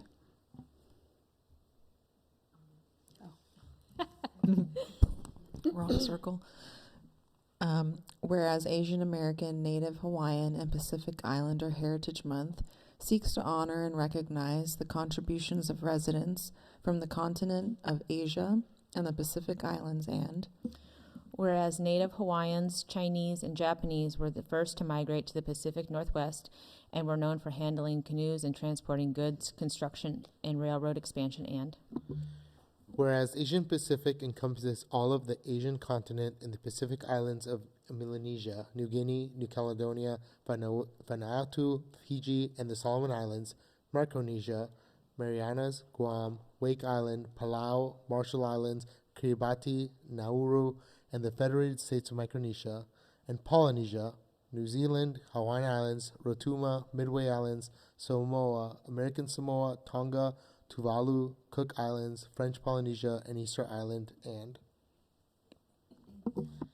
whereas during Asian American, Native Hawaiian, and Pacific Islander Heritage Month, we acknowledge Asians, Native Hawaiians, and Pacific Islanders have lived and worked in Oregon for more than 200 years, contributing to Oregon's and United States economy, culture, education, politics, art, literature, science, and technological developments, despite institutional and systemic injustices designed to prevent and limit these achievements and contributions, and whereas during AANHPI Heritage Month, we acknowledge the additional determination, hard work, and perseverance AANHPI must put forth to be heard and seen, and that these additional efforts are a result of inequitable institutional and systemic injustices, and whereas despite these contributions and leadership, the role of AANHPI in U.S. history has been consistently overlooked and undervalued in the literature, teaching, and study of American history, and whereas we cannot deny the unique challenges and complicated, sometimes violent histories of peoples, nations, and empires across Asia and the Pacific, but we can commit to working together to strengthen our community for the future.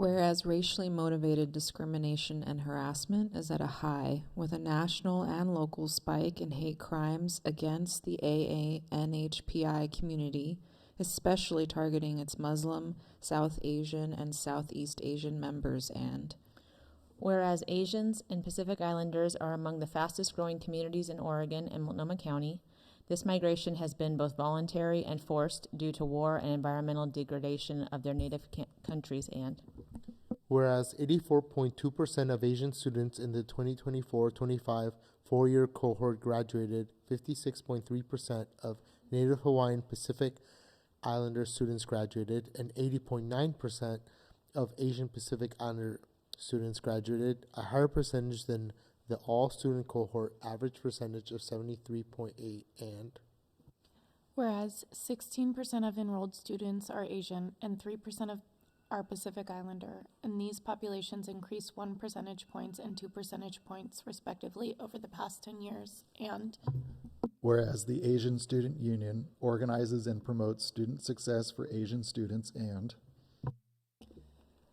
whereas 4.54% of the David Douglas School District workforce has self-identified as AANHPI, and the percentage has decreased 11.65 percentage points over the past 5 years, and whereas 3.7% of district leadership, supervisors, managers, principals has self-identified as AANHPI, and whereas 0% of union leadership has self-identified as AANHPI, and whereas 20%, 24 of 216 of the ASB student leadership has identified as AANHPI.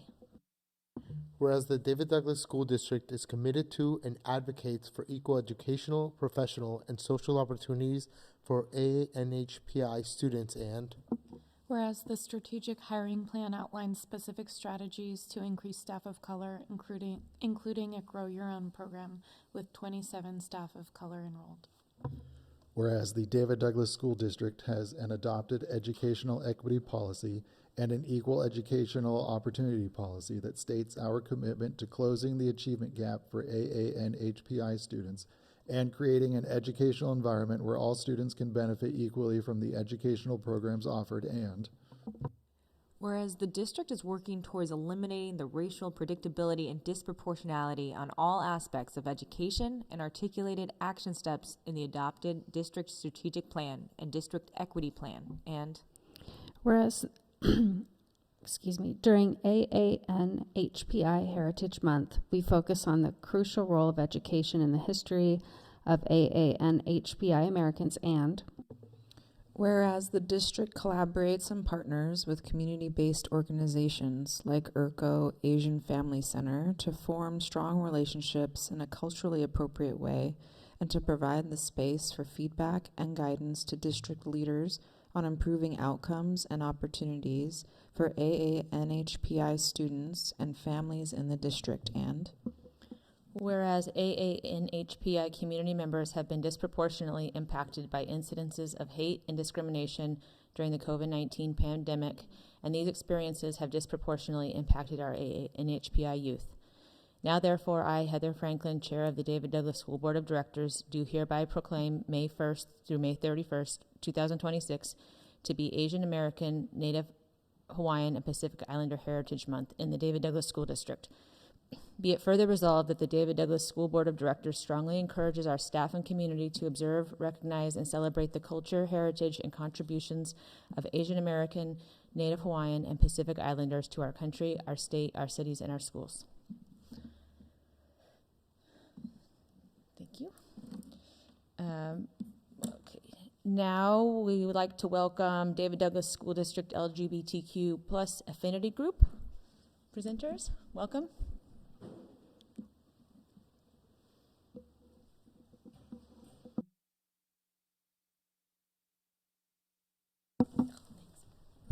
Hi there, I'm Brennan Brockbank, Health and Science Coordinator. Christy Strider, Learning Specialist. I'm Ashley Reyes, School Counselor at Fur Ridge Campus. And we're excited to share with you about the LGBTQ plus affinity group that we have here in our district. And so next slide, please. The group started after the last bargaining with the DDEA 2 years ago. Some LGBTQ plus staff members shared in a DDEA listening session that they felt like some of their voices were not heard. And so Gabby Benzagoma, photographed there with me, our face there still showing, as the Equity TOSA, started the LGBTQ plus affinity group as part of work under the DEI department. And so now we have over 73 members. Next slide. So one of the things we do is we strive to create a safe environment where we celebrate our cultures and lift each other up and model this for the students and families that we work with. Next slide. The advocacy work that we do with our group is we created a dreams document where we meet with Ken on a regular basis. We just met with him last week. And these are the 5 things that we are focusing on, which creates a clear and accessible system for name changes and implements equity-focused hiring practices for LGBTQ plus employees. It affirms the right for all staff to share appropriate information about their personal lives and teach an inclusive history safely for our students. We've worked to create transparent reporting systems for harm and provide dedicated advocacy for students. We have fostered a sense of belonging through authentic community celebrations and dedicated resources for our families.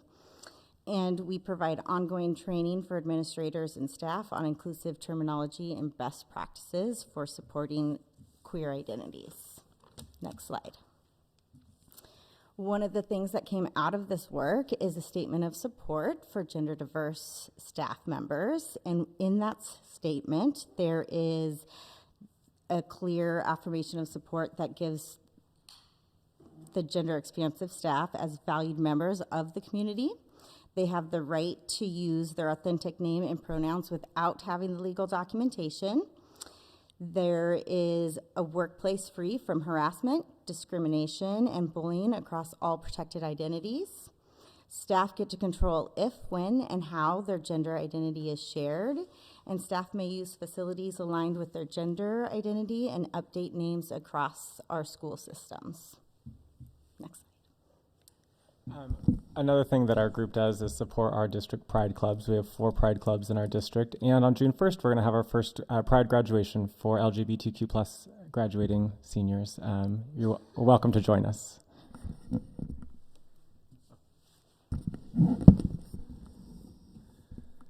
So we wanted to share staff testimony because this is really where we're holding and sharing hearts. How has this LGBT plus affinity group made it so that you can show up for your students in a more meaningful, authentic way? I feel safer to be myself. How has knowing that you have protection and can advocate and speak up for yourself and your queer identity helped you practice, model for your students, and show them they are allowed to advocate for themselves?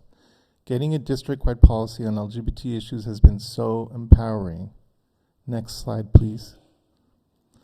What more can be done in the David Douglas School District workplace to make it safe for LGBT plus students and staff to feel they are safe to be their authentic and true self? I have non-binary students who still struggle with staff using the appropriate pronouns for them. The staff is trying, but I have seen it take a toll on the student. On the other hand, we have a plan documented now for a gender fluid student to ensure that they're feeling safe and respected. I would love for families to know that we want to help protect their LGBTQ students. Using preferred names when clocking in, clocking out. The machine dead names me in giant letters every morning, and it is not a good feeling. I can't imagine how unsafe it might make for some people feel, I can't imagine how unsafe it might make some people feel since it's also in a highly visible area. Next slide, please. What gaps do you see in the practice versus the statement of support and policies from DDSD? I still see a large gap between homophobic slurs and racial slurs. Homophobic language is still not seen by many as harmful as racist language. Most of my students do not know I am a member of the queer community, and their words have impact, even at the elementary level. Next slide, please. Thank you for the testimony. We heard that from members of our LGBTQ plus affinity group through an anonymous survey that we sent out. So next steps, we're really grateful for our district leadership for being so supportive and knowing that this is an important, this is important for our staff and how we also carry ourselves with our students. And so we want to continue the advocacy work. We're celebrating Pride Month next month. We hope you will too. And we know that funding is uncertain. We know that how things will look in the future could look different for this group, but we know that the work continues. So, yeah. Anything else to add? Okay. Yeah. Questions? No, next slide. Not a question, but I just thank you for coming and presenting, giving us an update, and just a shout out that the Oregon School Boards Association now has a Pride Advisory Committee. So that's a neat, expertise that they're growing and supporting with a budget, which is good. But just an invite to your group or anyone from your group to come and share with school board members across the state that meet monthly to talk about issues facing school districts across the state of Oregon. So thank you. Yeah. And Althea is vice chair of that group, so it helps. If you ever want to let us know of anything you would like us to be as, please do so, at least definitely with me, because I'd be happy to attend if I can. I think I've been out of town for every of the gay graduations you've had, including this next one, so eventually I will make one. But if you just send me details of anything that you're doing, I will try to make it.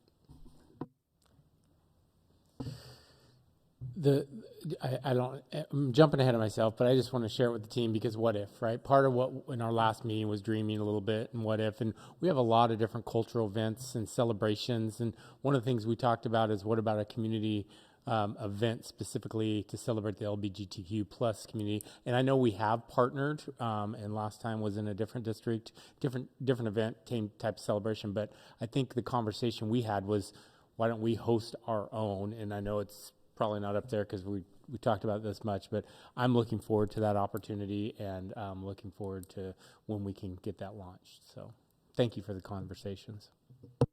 Thank you, Ken. We were talking about starting a night modeled after Tay's first Black Student Union Night, where we can provide resources and ask people from the trans and queer and gay community in Portland to show up for the kids. Thank you all so much. Thank you very much. Wonderful. All right, now we have a presentation on the Continuum of Services Task Force.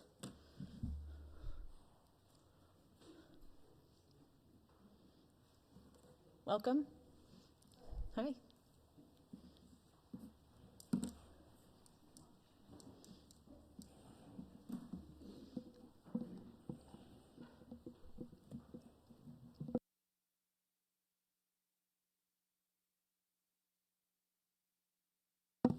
Good evening. I'm still Alice Eberharder, the president of David Douglas Education Association. Hi, Kathleen Lauer, administrator at MECP. And I'm Holly Schauer, principal at Alisat Middle School. And we are here this evening as representatives of the Continuum of Services Task Force, which has been working all school year to bring you some resolutions, proposals about potential next steps of what ways that we see to support students. Next slide, please. All right, this is what we've got for you tonight. We're going to talk about the mission of this task force and what we were trying to accomplish, the process that we've gone through this school year, what steps we've taken to bring this information to you, our findings, highlights of the research that we've done, and then our recommendations for next steps that we would love the board to consider. So this was the group in the photo who did a lot of the work this year. It was licensed staff and administrators. Just there was no stipend. It's just folks who see the need and want to try and meet it in creative ways to support the students we work with every day. And this work started, or this task force rather, came out of our bargain, our last bargain, because our team was seeing and our members were telling us that there are students in our district for whom the traditional model of education does not always work. Sometimes that can manifest a lot of different ways. Sometimes it's behavior, sometimes it's not, but things that different ways that students' needs aren't being met that we're really showing up for educators that we wanted to help find solutions for. And I remember for our bargaining team, it kind of felt like, oh my gosh, where do we even start with this, right? What a big task. And the approach here was really many hands make light work. How can we join together and bring all of our minds and passions to one space to try and chip away at this massive problem? So as you can see, this was coming out of our Continuum of Services MOU that we negotiated. Oh, got one more, that's me. Okay, we did first kind of look at what is in place currently, so we have some comparison. We do have Fir Ridge, our alternative placement high school campus. David Douglas Online Academy is also a different kind of accessible, I guess. Kindergarten through 8th grade and Fir Ridge, I'll use the PBIS multi-tiered behavior systems. We have structured learning classrooms, which include a very wide variety of student needs. Everyone in those classrooms has to be eligible for special education, which can be a barrier for some. There are outside placements for students, again, must be special education eligible, that if the level of need is that high, the district would pay for them to attend a different placement. And then we also do have specific staffing supports that do relate to student behavioral needs in a different variety of ways. All elementary schools and middle schools have a behavior specialist. Sometimes the titles vary a little bit at the middle school level, but staffing to support student behavioral needs. All schools, including our elementaries, now have assistant principals, and we have counselors in every school to support the mental health piece, which I know sometimes they feel it's hard to get to that piece because of everything else, but we do have a lot of staffing elements already that are trying to provide this support. All right. So our process, we started in October and planning and recruiting the task force members, and each of the members picked a topic that they were interested in, researching more about, and coming back to the group with some ideas. And that's what we did in January. We did kind of a Shark Tank presentation. Each person who did research shared their research with the rest of the group. And then in February and March, we had a smaller team take all of that research that everybody brought to the group and synthesize it to come up with some findings, summaries. And then in April, the task force members reviewed the findings, and then we formulated our recommendations that we're going to bring here. And now it's May, and we're ready to share those recommendations with you. So who we're serving right now, elementary and middle school. Fir Ridge addresses high school students who thrive in alternative environment. So as this group is looking at, what about elementary and middle school students with similar needs? And then we have PBIS in Tier 3 for disruptive and unsafe behaviors are ways students tell us their needs are not being met, and then what can we do to better support them? That's what we're looking at. And then students with IEPs and 504s receive supports designed to help them succeed. How can we best support students who are not eligible for these accommodations? So we were looking at all of those things, who we're serving and where our need is. So now we're, the findings, I was actually the one who researched transitioning to kindergarten and how we're serving our entering kindergartners. So our findings are that we should build on recent improvements to kindergarten transition process. We do a lot with our kindergarten transition process. We have a pretty robust and great process, but there's always places we can improve in that. And then shifting our instructional approach to a purposeful play-based learning model in kindergarten. And this isn't, free play in kindergarten all day. It's actually purposeful, guided play, and there's a lot of research around that. And those appropriate strategies that can be integrated into existing learning standards. And support this shift with clear philosophical change and targeted educator training in play-based education. So that's to address our transition to kindergarten. Then another model that we wanted to bring forward that was researched was Portland Public's neighborhood school model. And that's where students attend their neighborhood school based on the catchment area, creating a consistent community-based enrollment model. And each school is designed to support the full range of the students' needs instead of, busing students to a structured learning classroom. All the students would be in the community school, and therefore all the systems to support all your students would be in that school. And in place that to adapt over time, the high-need students are consistently served by the general education teachers in addition to other staff. Getting staff on board and invested over several years is essential to the success of a program like that.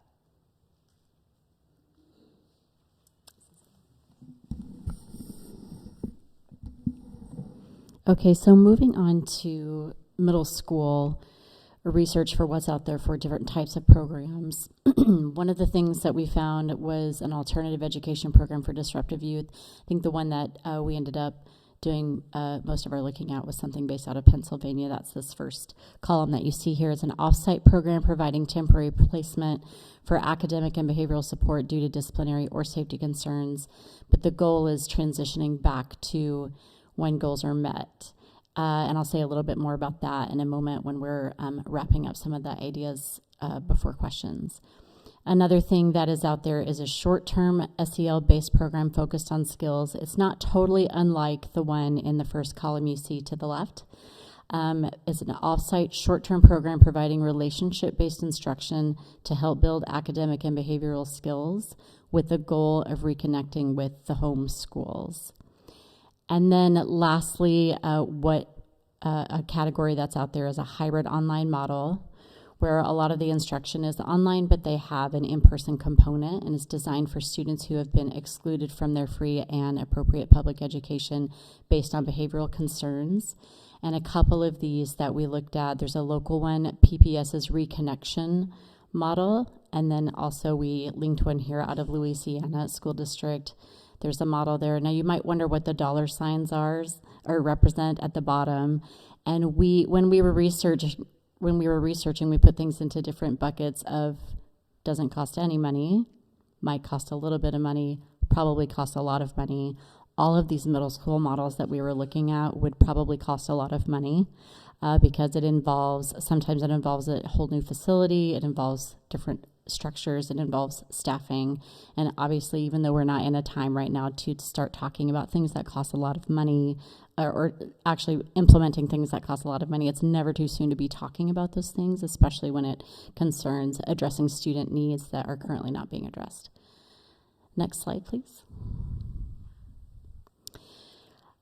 We also discussed partnering with local research institutes to bring in new practices, and this is across all levels, PK through high school and beyond. Local universities are home to education-focused research and are often looking for partners to test new research. Also, partnering with pre-existing research is a way to access services for reduced cost, but the problem there might be that whatever the research is around may not match the specific needs of our population. And there are programs already out there to support skill development for staff, and you can't see all of them listed there, but there's one from the University of Oregon. There's also you can see it here, one in Washington Hearing Center, and then also the New Teacher Project was an organization out there putting out a lot of current research about what is best practice for students.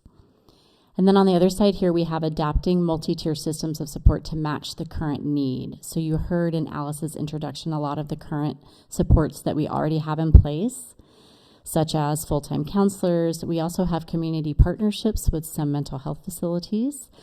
Our PBIS and IPBIS systems are are in place at almost all of our schools. Unfortunately, with these things we currently have in place, our student needs still often outweigh the current investments that we are making in our systems that we are putting in place. Current resources and educator training are not consistently meeting the students' complex needs that we see again and again. And unfortunately, a lot of times that will result in students being excluded.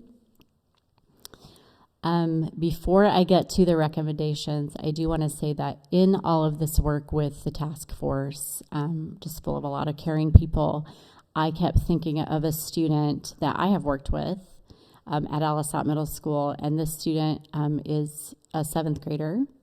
And last year, the student was expelled because of very legitimate safety concerns. The student returned this year. We welcomed that student back, and that student was expelled again because of very legitimate safety concerns. And my concern is that that student is going to return next year and experience the same thing. And none of us got into education to exclude students. It becomes necessary sometimes, and what the team talked a lot about is what are we doing for those students when they are excluded for necessary reasons? How are we equipping them to come back and to be successful with their peers in that education setting? So with that, next slide, please. Some recommendations that we talked about. Short term, more play-based learning models for preschool and kindergarten. Guided developmentally appropriate play helps students engage with learning, and there's an Oregon Senate Bill 1596 connected to that. Supporting structured play at all elementary schools, building it into schedules. We've heard a lot from people that current models have gotten away from that, and so heading back to more structured play and play-based learning.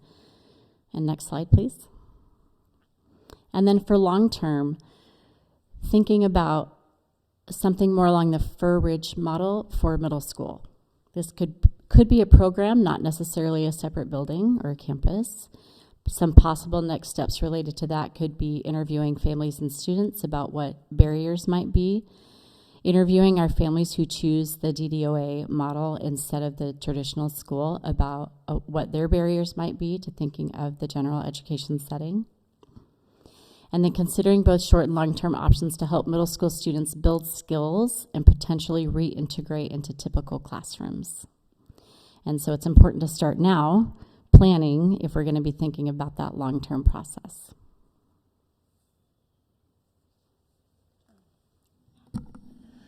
And so at this point, we'd love to take any questions that you have about our process or our recommendations or anything of that nature.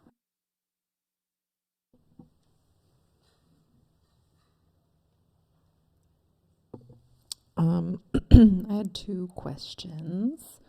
What is the current kindergarten model? If it isn't play-based, is it not?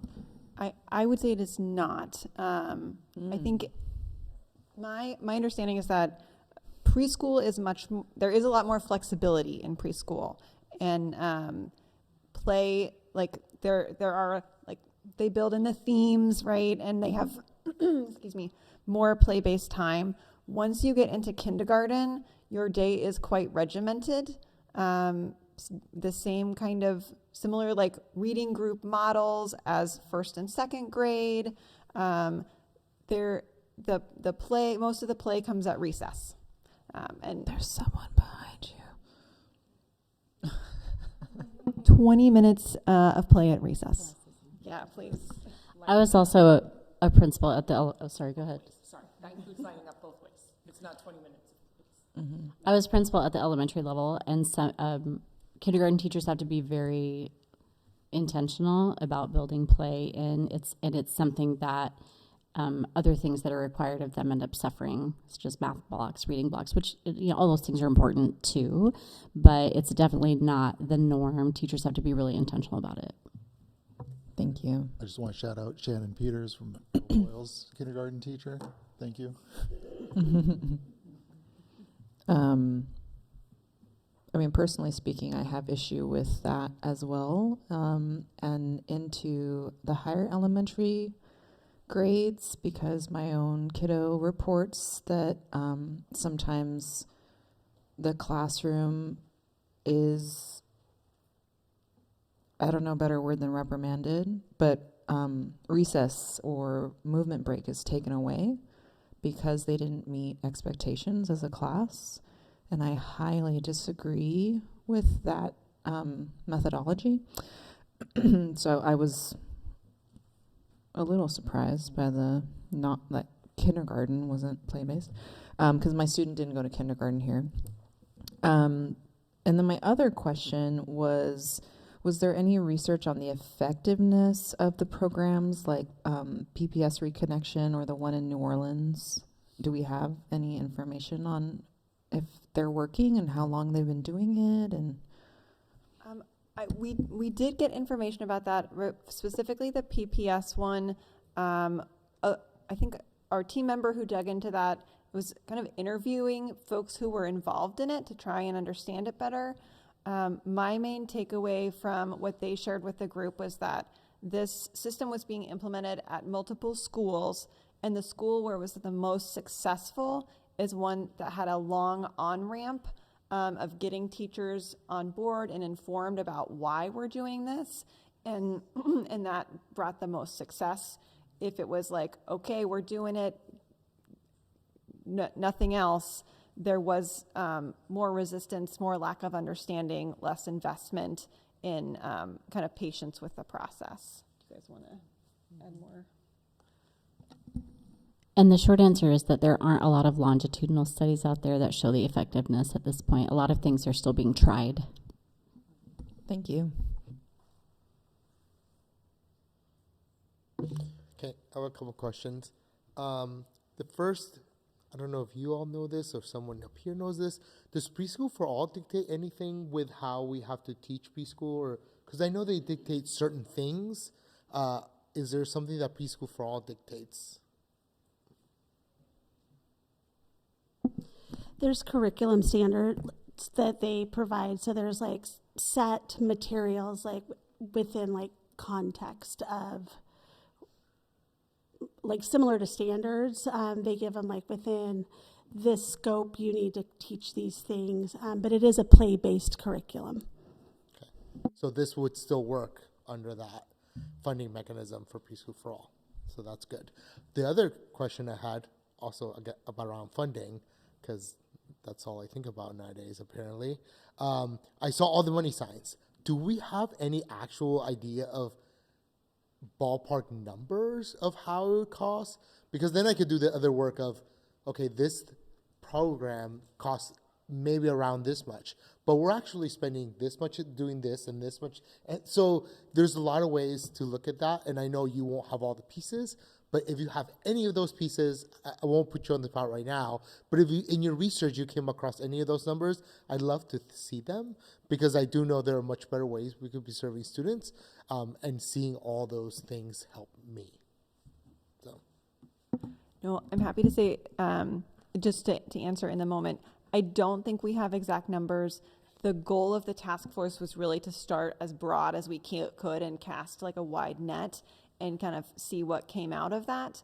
Now that there's some recommendations, and if those are things the board supports, I think digging into cost would be absolutely be a necessary next step. Thank you. Oh, sorry. Thank you for doing all of this work. I'm super excited to see all of these ideas, and I appreciate the kindergarten play conversation. I'm especially always interested in middle school. I feel like that's the we could talk a lot about elementary, we talk a lot about high school, but we, like Principal Schauer said, the kids that you lose, like, where's the catchment for them? What are we doing? How are we trying to make it successful for them to come back? And I do worry about DDOA being the only option for kids because that's not getting at a lot of the relationship elements that's needed. So I'm interested. I mean, I got to hear more about this in person, but learning about the different short-term SEL program, I think you said, Andy, was it Centennial has something like that? Gresham Barlow. And just, it's difficult. It's unfortunate that none of these are like plug and play ready for us, but I love like the big dreaming and, thinking about offsite programs. I think, it's always been a conversation like what if Fur Ridge could expand? What if Fur Ridge had an arm? Because it does such a good job of serving, in that capacity. So, I guess I was wondering about the alternative education, the offsite program. It says it would be temporary. You're thinking temporary, so that wouldn't be like a Fur Ridge type of situation then, right? That's right. So those programs that we looked at were designed to be temporary to help kids reach specific behavioral goals for them to be able to then re-enter the gen ed setting. That would be the ultimate goal. Mm-hmm. Do you know what, like, the general time frame for most kids? Like, what's a... It varied on, and some programs were like, you're here until you reach your goals, and other ones that we looked at were like, it's only 3 weeks to 12 weeks, depending on what it was that brought you here. But I would say that, to give it a ballpark, some even went up to a year. So I would say anywhere from maybe 6 weeks all the way up to a school year. Yeah. Okay.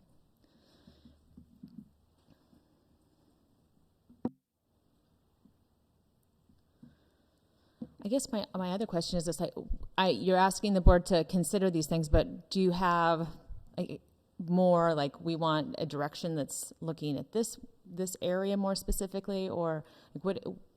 Can you speak more to that? Well, if I could, would you go on to our last slide? We kind of we're hoping to have a dialogue with the board about what next steps can we take, either as the task force, if that wants to continue, or as the board, or collaboratively to keep moving forward. We're not trying to just like put this on you and be like, oh, there, off you go. We're like here to partner and engage with the work. And I think that we're kind of getting to that point where it's like, if we're going to dig in on a particular idea, having a little more of some context around where do we want to go with it, what information do you need, what would that look like? We'd love to kind of brainstorm with you on that. And I personally, like I said, it's not just about how much things would cost, right? Like your long-term 2 to 5 year plan. I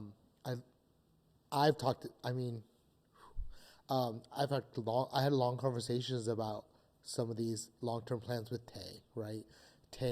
This was one of Tay's dreams, that we'd have a middle school for Ridge. She even told me that if we ever started one, she would no longer be assistant superintendent because she wanted to be principal at that middle school.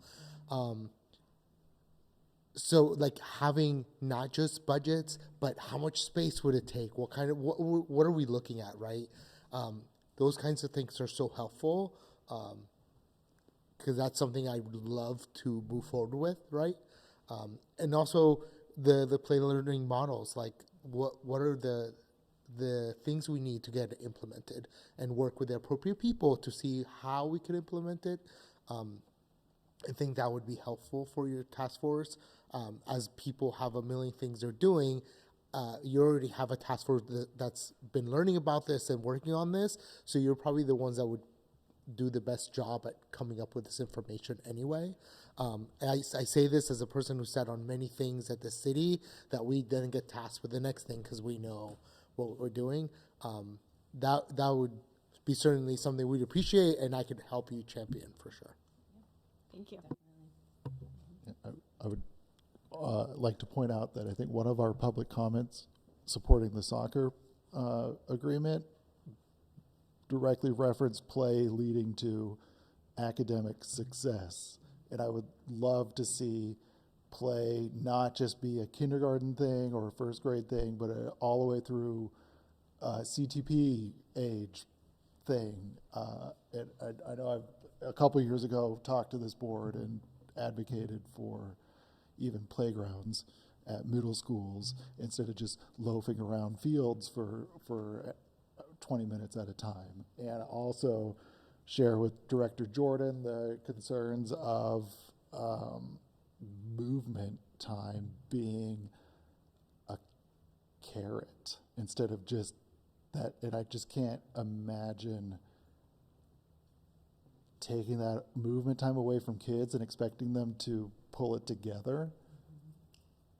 And I've been in those classrooms and seen movement time getting taken away, and it just spirals, and yet we're still doing it every day. So I appreciate looking at different alternatives and figuring out ways we can learn through having a little bit of movement, not even just calling it play, but I would call it movement-based learning, of just like, hey, let's figure out, I don't know, how many steps does it take to walk from one end of the building to the other, and how steps are different for someone else. Anyway, but I thank you.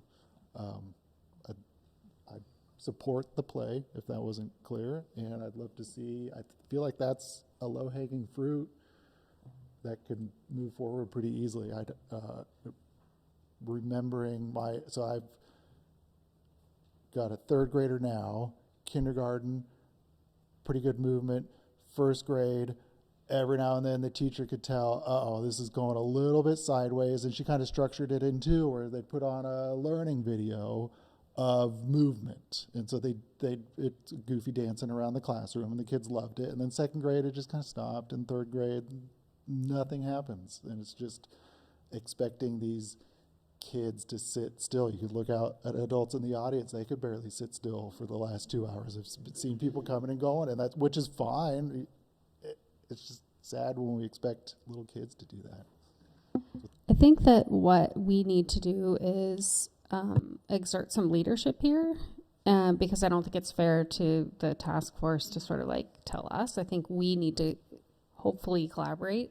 I like collaboration too, Alice.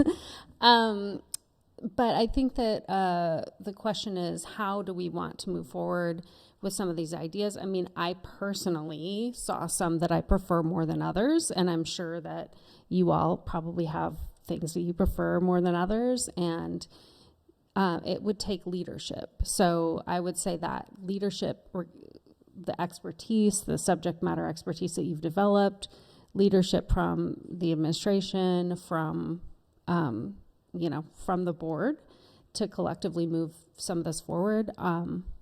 So I think that's my question to you, is what do we do now? What's the next step? Yeah, I guess I'm interested where there's a bullet that says to interview families and students about barriers, and I think that's a really good connection point to the next. We're going into data reports, but I'm thinking about those two together, because it's, we talk a lot about figuring out how to address the disparities, like what's the root, what are we doing? But I do think about that with middle school students a lot, is, how are we informing what the needs are? We know when there's a safety issue, but then what do we do on the backside? So I really like that start, is to get it informed by the community. I don't know. I guess I'm thinking it might be challenging, but I think it would be probably the best data you could get, is to talk to families and try to understand some of the, what are we missing in terms of reintegration. But in terms of short term, I guess I'm also thinking about, like, if we're dreaming years down the road to have a Fur Ridge type, or build onto Fur Ridge or something of the sort, like a short term solution. I'm thinking about like the Gresham Barlow, and wondering if there's like a multi-step kind of approach that the board could consider too, that would allow for that. Because I don't know how many students you would envision, but I think, if I remember, Andy, was it like a dozen that were served at a time? I'm just looking at my notes right now from that. I believe so. I was trying to figure out how long they were there too. I could reach out and find out more. I can't find it in my notes.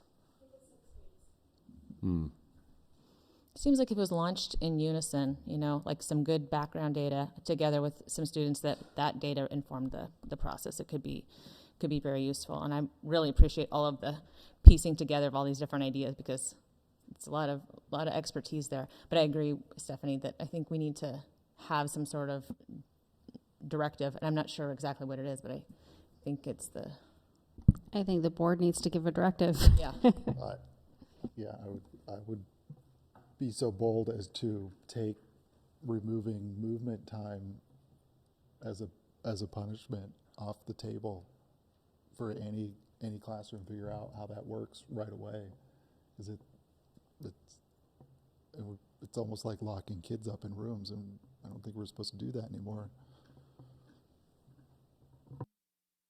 Just one small piece. I know we have a couple of proposals on the table. I'd love to hear from the pre-K and kindergarten teachers, just as far as how they feel about those models and how they feel like they could integrate it and still meet the requirements that they have. Yeah. I think a good next step, and I don't know what's scheduled out, but if we could take a board workshop and really look more in depth at these and maybe come up with some, a plan for next steps, what do we want to, how would we go and approach families? It's also very sensitive, right? I mean, so I think that if we could spend a good workshop time really digging into this a little bit more, that might help inform then what the direction is. I'm really excited that we actually have ideas and we're talking about it, because none of them are easy, but I think it's a good start. That's my suggestion. And that's kind of where I was going with it, because I actually wasn't even really looking at short term, because short term seems very doable, very not super hard. So I feel like we should talk about that and get that working. But I always try to think of all the pieces that we would need to make something long-term actually happen. Because long-term stays long-term if it doesn't start ever. And it starts with little pieces. And it starts with a lot of information. So maybe the workshop between the workforce and us all together is a step to get a lot more information. Like I was saying, it's not just about funding. It's about space. It's about teachers. It's about students. What do we use now to serve them? Versus if we had a different model, what kind of things would we not need anymore? And there's a lot of things that are questions. So for that, I think we need more information. And I'd love to. That's the game I love to play. So yeah. May I make one kind of follow-up comment suggestion? The MOU that guided us in this work was for this school year. So if the board had any vision for a district task force that we could partner with or something like that, that might be another vehicle. We can certainly come back to, do we want to renew this MOU for another year with an altered purpose? But just wanted to put that on the table as well. So, and I just wanted to share alongside the same thing. I actually agree, a workshop, kind of that process, continue the task force, but alongside the same conversations, we can unpack this a bit and start the kind of development of what if, right? What are the questions we would need to answer? What does it look like? And even the play model, I understand people are like, well, that seems easy. Well, we're talking about training, we're talking about implementation, we're talking about there would be costs, right? So, and I'm not trying to be negative. I absolutely support play model. Anyone knows me knows that. But there are pieces that we'd have to plan, so it's not just like this. So anyway, all I wanted to say is I'm hearing the passion and interest in this. So while we're working on a workshop, while we're talking about the task force or continuing research, we can also dive in as a cabinet team one, or when we meet with our administrators to talk about some of these recommendations and what if and how, and get input there as well. I know that's not the decider, but it's input for us as we get into a workshop and make decisions. So we'll be moving forward, kind of following this meeting, for lack of a better term, as we are developing processes for everything else as well. Should action item 11 happen, get these kids connected to Unity football.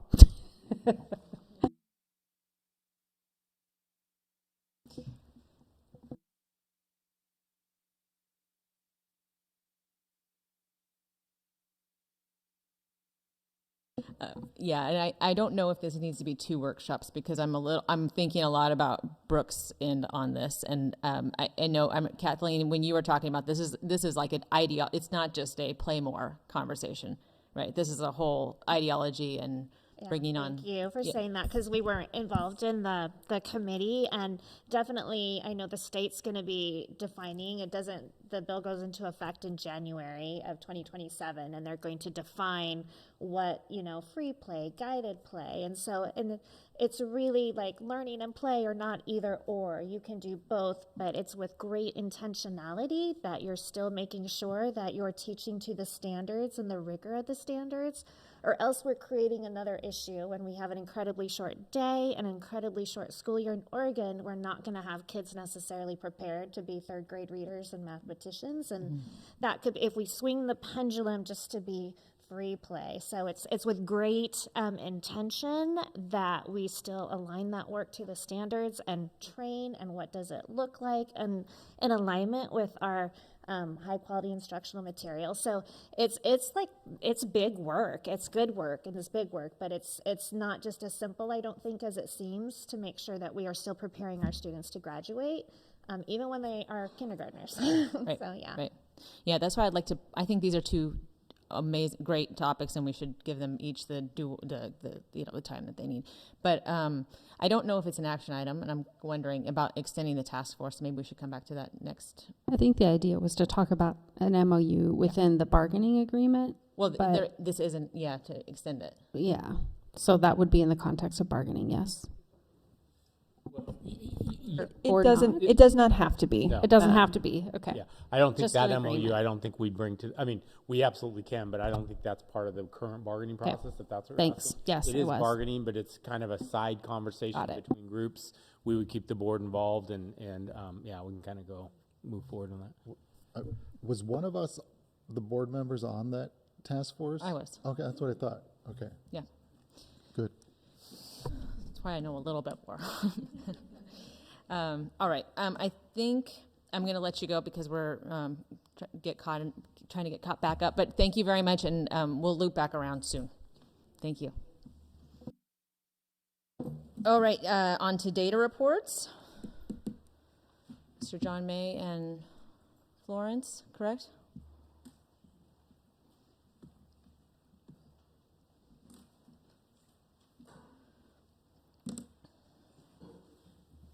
And if I may, just for a second, just because this is long in development, and we developed these templates over the last couple of years. The group of Tay, me, John, and so if you have any kind of more detailed questions, just for time's sake, you can hit me up right away.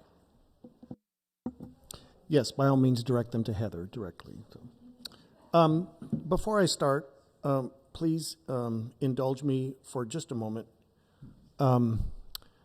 Jacob's submission that he had referred to Evan Blair, and I wanted to just make mention of something. Yesterday, my fully retired wife, who was a principal here, and I were in Corvallis for the OSAA State Orchestra Championships. We've been doing that, because you can do these things when you're retired, mostly, almost every year since my son entered the high school program as a freshman, and he's 32 now, so, that's a long time. Evan was a big part of that program. He was involved in instrumental music and orchestra since the 5th grade, I believe, at the very latest, maybe even earlier. The group had to go on and perform yesterday at the state championships, and it was very, very difficult. But they played magnificently, and they brought home a 5th place trophy from the state of Oregon for the orchestra championships. So I just wanted to acknowledge that as well. Okay. These are things you've seen before. These are updates. This first table, and you have to kind of scroll down to see it all. And you've got, I assume, hard copies of all this, or you have digital copies of all this. So I don't really need to go into a lot of detail, but I did add the 25-26 school year through May the 6th. It's enough of a school year now. I think I felt reasonably comfortable that things weren't going to change dramatically between now and the end of the year. This shows year-to-year change in the Black and African American student group in terms of percent of students with exclusions and number of exclusions per student. And of course, we'd like to see that number go down year after year after year. Not necessarily the case, depending on the school. It varies a lot. And you can see that looking at these tables. Next, just keep going, I guess. Just keep, yeah. I mean, they've seen this table. They know what's on it, and we'll just get down to the next. Okay. This slide is year to date again. And this shows a disparity in the percent of students with exclusions and the number of exclusions per student. As you can see at the high school, they actually have a positive result this year, a negative disparity, if you will, and some reasonable numbers. There's something that isn't on this slide or on this table that was previously, and that is the average length of exclusions, and I cannot report that right now. I've spent an inordinate amount of time in the last 3 months, partly because I was prompted by Florence to dig into a little question that she had, and got going, and the further I went, the deeper I went. And I found that we had a really big disconnect between what we were seeing on the discipline data coming out of the discipline side and what we're seeing on the attendance side. And so I started auditing the records. And we have some problems in some of the schools with the disparities between those two sides of the equation. Training issues, some creativity on the parts of some of the schools, lack of communication between the two people that maybe are working on these things, a number of factors. I've been working with schools. I'd say of those 5 schools that you see, one of them was really excellent, like really excellent. One of them was almost perfect, and the other 3 were not very good. 30 to 40% error rates between the discipline side and the attendance side. So we've been working to try to reconcile those and to develop a process where they'll be more accurate. I can't say when. I've been working on out-of-school suspensions, and I have had to look individually at 750 records. I haven't started on in-school suspensions yet. So I expect to find similar kinds of issues. I think as I've worked with the schools that are not quite accurate, they're getting better, they're understanding more, communicating better, but it's, I would say it might be next year before you get what I would call, pretty accurate data. I'm trying to, so you're saying that the attendance records for the student was not reflected? For example, it might say on the discipline record that the student was suspended for 5 days, but when I look on the attendance side, he was only marked suspended for 1 day. Got it. Right? Thank you. And vice versa, right? So that's the type of thing we're looking at. Or they weren't marked absent at all, or they were marked absent and not suspended. And it kind of goes both ways. Not to shame the schools that didn't do well, but who was the perfect school? Alisot. Okay. And what they were almost perfect. Almost perfect. The discrepancy, does it affect like ADMW? What does it affect? No. No, it does. It affects your reporting. We also submit a discipline data collection to the state each year at the end of the school year. It will affect that most definitely. Yeah. So we're working on like retraining, and even like most recently as last week, just the reminders of how discipline when we do exclusions. we count in half days or full days, not in partials, like not in an hour or a quarter. It's either a half day or it's a full day. And I'm just doing that retraining with all of our staff. Some of the confusion comes when there is a suspension pending an expulsion hearing. And the time lag on some of those, it just varies so much between when the event occurred and when the hearing happens. And those are challenging for them to get accurate. Sandy's sort of taken charge of the discipline hearing documentation now. Lucky Sandy. So it's in good hands. It's getting better. So she is also the one that has to submit the state report. So she is motivated to make sure we get. We're also working on a number of sort of data quality reports that schools can run to look for issues ahead of time. Been actively working on that in the last month or so with our technology partner, CTA. And we have a number of tools available. We just need to get schools to use them more and trust them and deal with what they find. So it's getting better. It's not where I want it yet, and not where you should have it. So, okay, I think there's more on there somewhere. And I want to talk about these. We were instructed to do these. They are disparities by, they're only exclusionary events by the type of violation. And my feeling about this is that the numbers are so infinitesimally small that you can't learn anything from these. They just have proven to be not very informational. It's just the numbers are just too small. So we might want to rethink going forward some other things to look at, maybe. It's a good problem, though. It's a good problem that they're too small to track. Absolutely. It is absolutely a good problem to have, yes. So there's a number of these by violation types. But, for example, the weapons one, there's hardly any. I mean, that's good.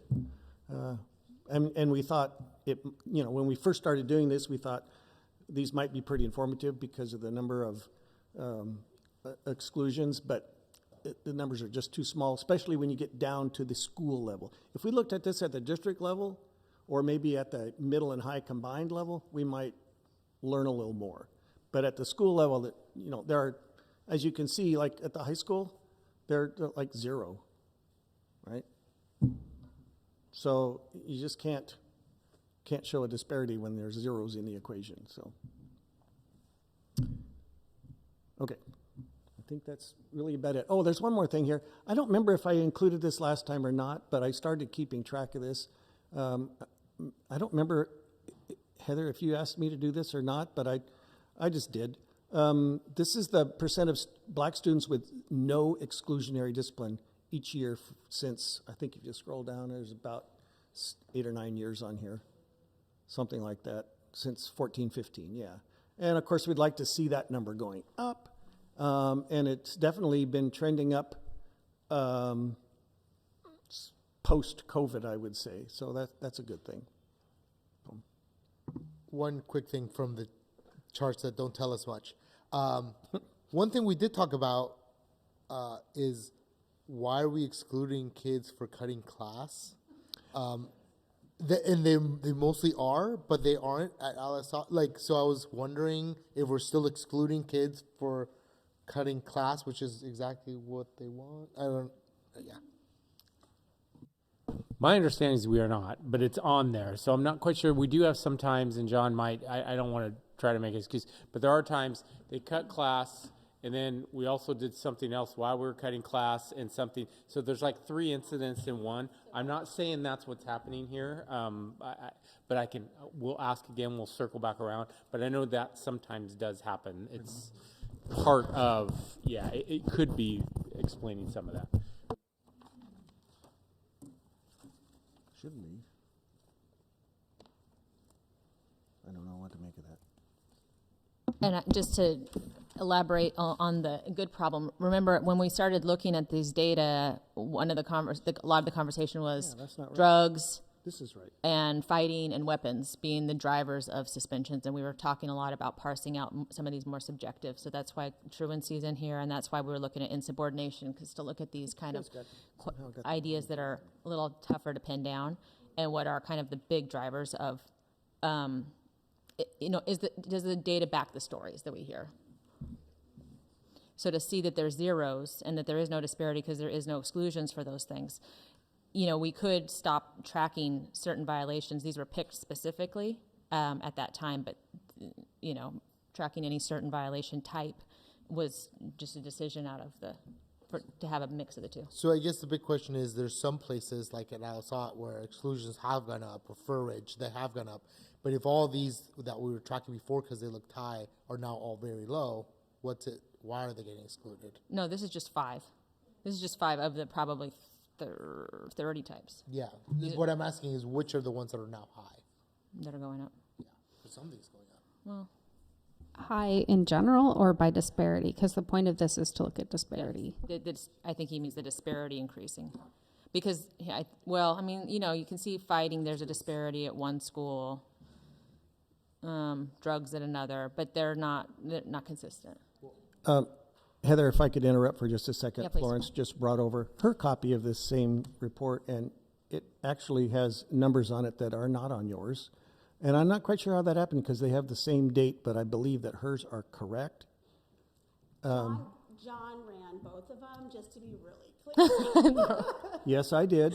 So I will double check and make sure which one of these is correct. And if Florence's is correct, I will send it to you because it does have some more numbers than that. Yeah, thank you. Different numbers. And thanks for working on this. I know it's been a big lift this year, and getting these back into circulation's really helpful. Thank you.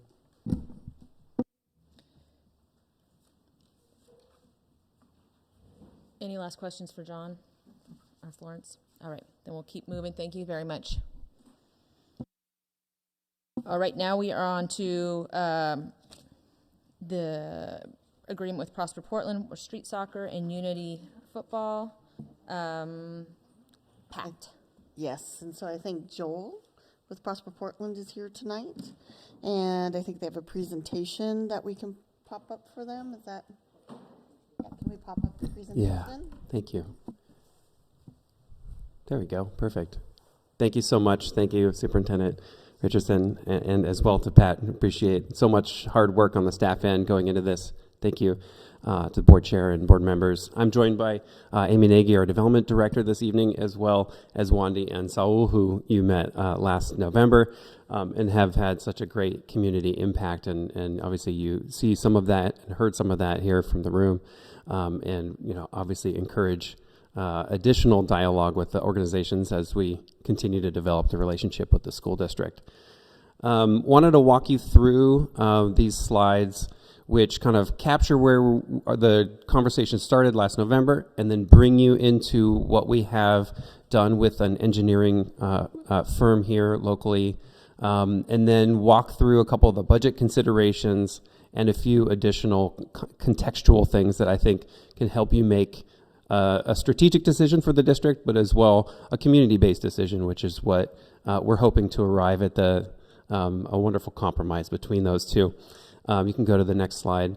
So we'll go through the site plan options, budget overview, a brief project timeline slide, and then have an opportunity for discussion and questions. Next slide, please. Just going to feature some wonderful kids from East Portland playing soccer throughout here, so you can go to the next slide, please.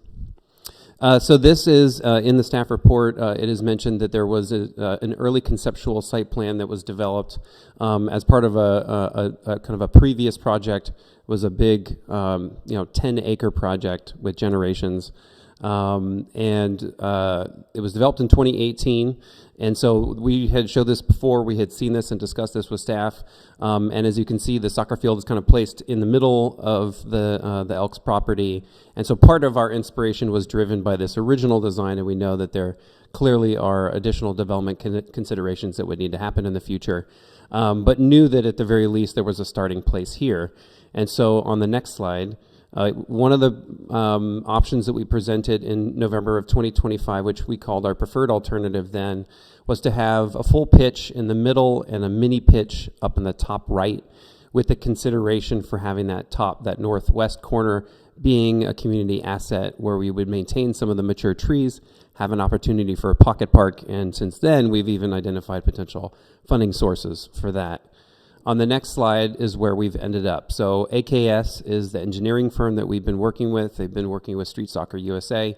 And due to cost, we decided early on that whatever we needed to do was going to need to be phased, because we want this to be, a really high quality turf field, which will last throughout the year, because grass can be very, very challenging to maintain in Portland.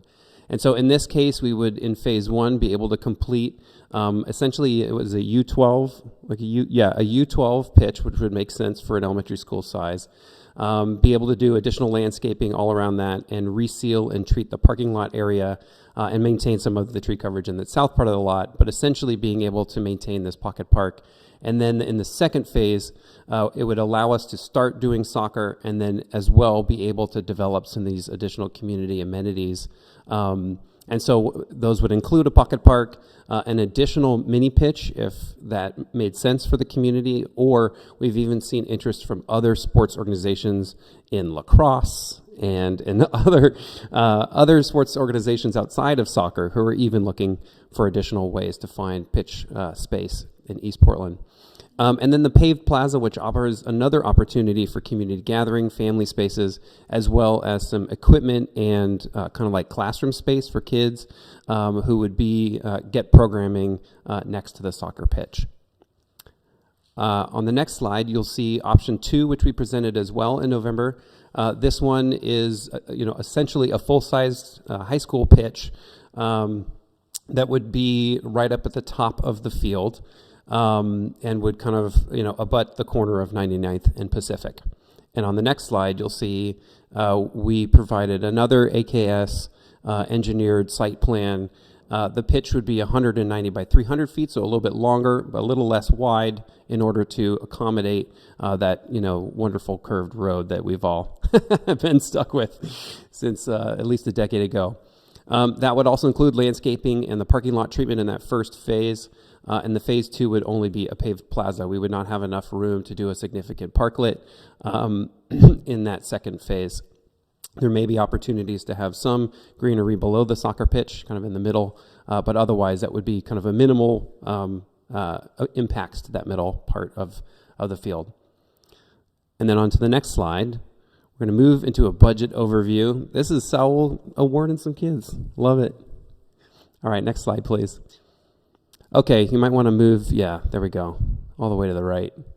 Just want to do an easy breakdown of where our current resources are coming from. As we described in November, in the 2024 Gateway Action Plan, which is adopted by our board and by City Council, we had allocated $1.5 million to activate this property. And that was based on earlier engagement that we had with staff around how to make an interim use while funding is lined up, or another bond or whatever was needed to get the urban elementary school built at that location, at the Elks property. Street Soccer USA and their local board chapter has already basically committed to a $200,000 private donation through their connections. So our total available resources right now are $1.7 million. Now, we were essentially able to do that in the midst of these designs and learned about some of the budget impacts in the midst of that. And so on the next slide, you will see where we are at and where is our gap right now. So in the option 1, which has a lower phase 1 cost, there is a gap of about $466,000 that would be on top of our available resources.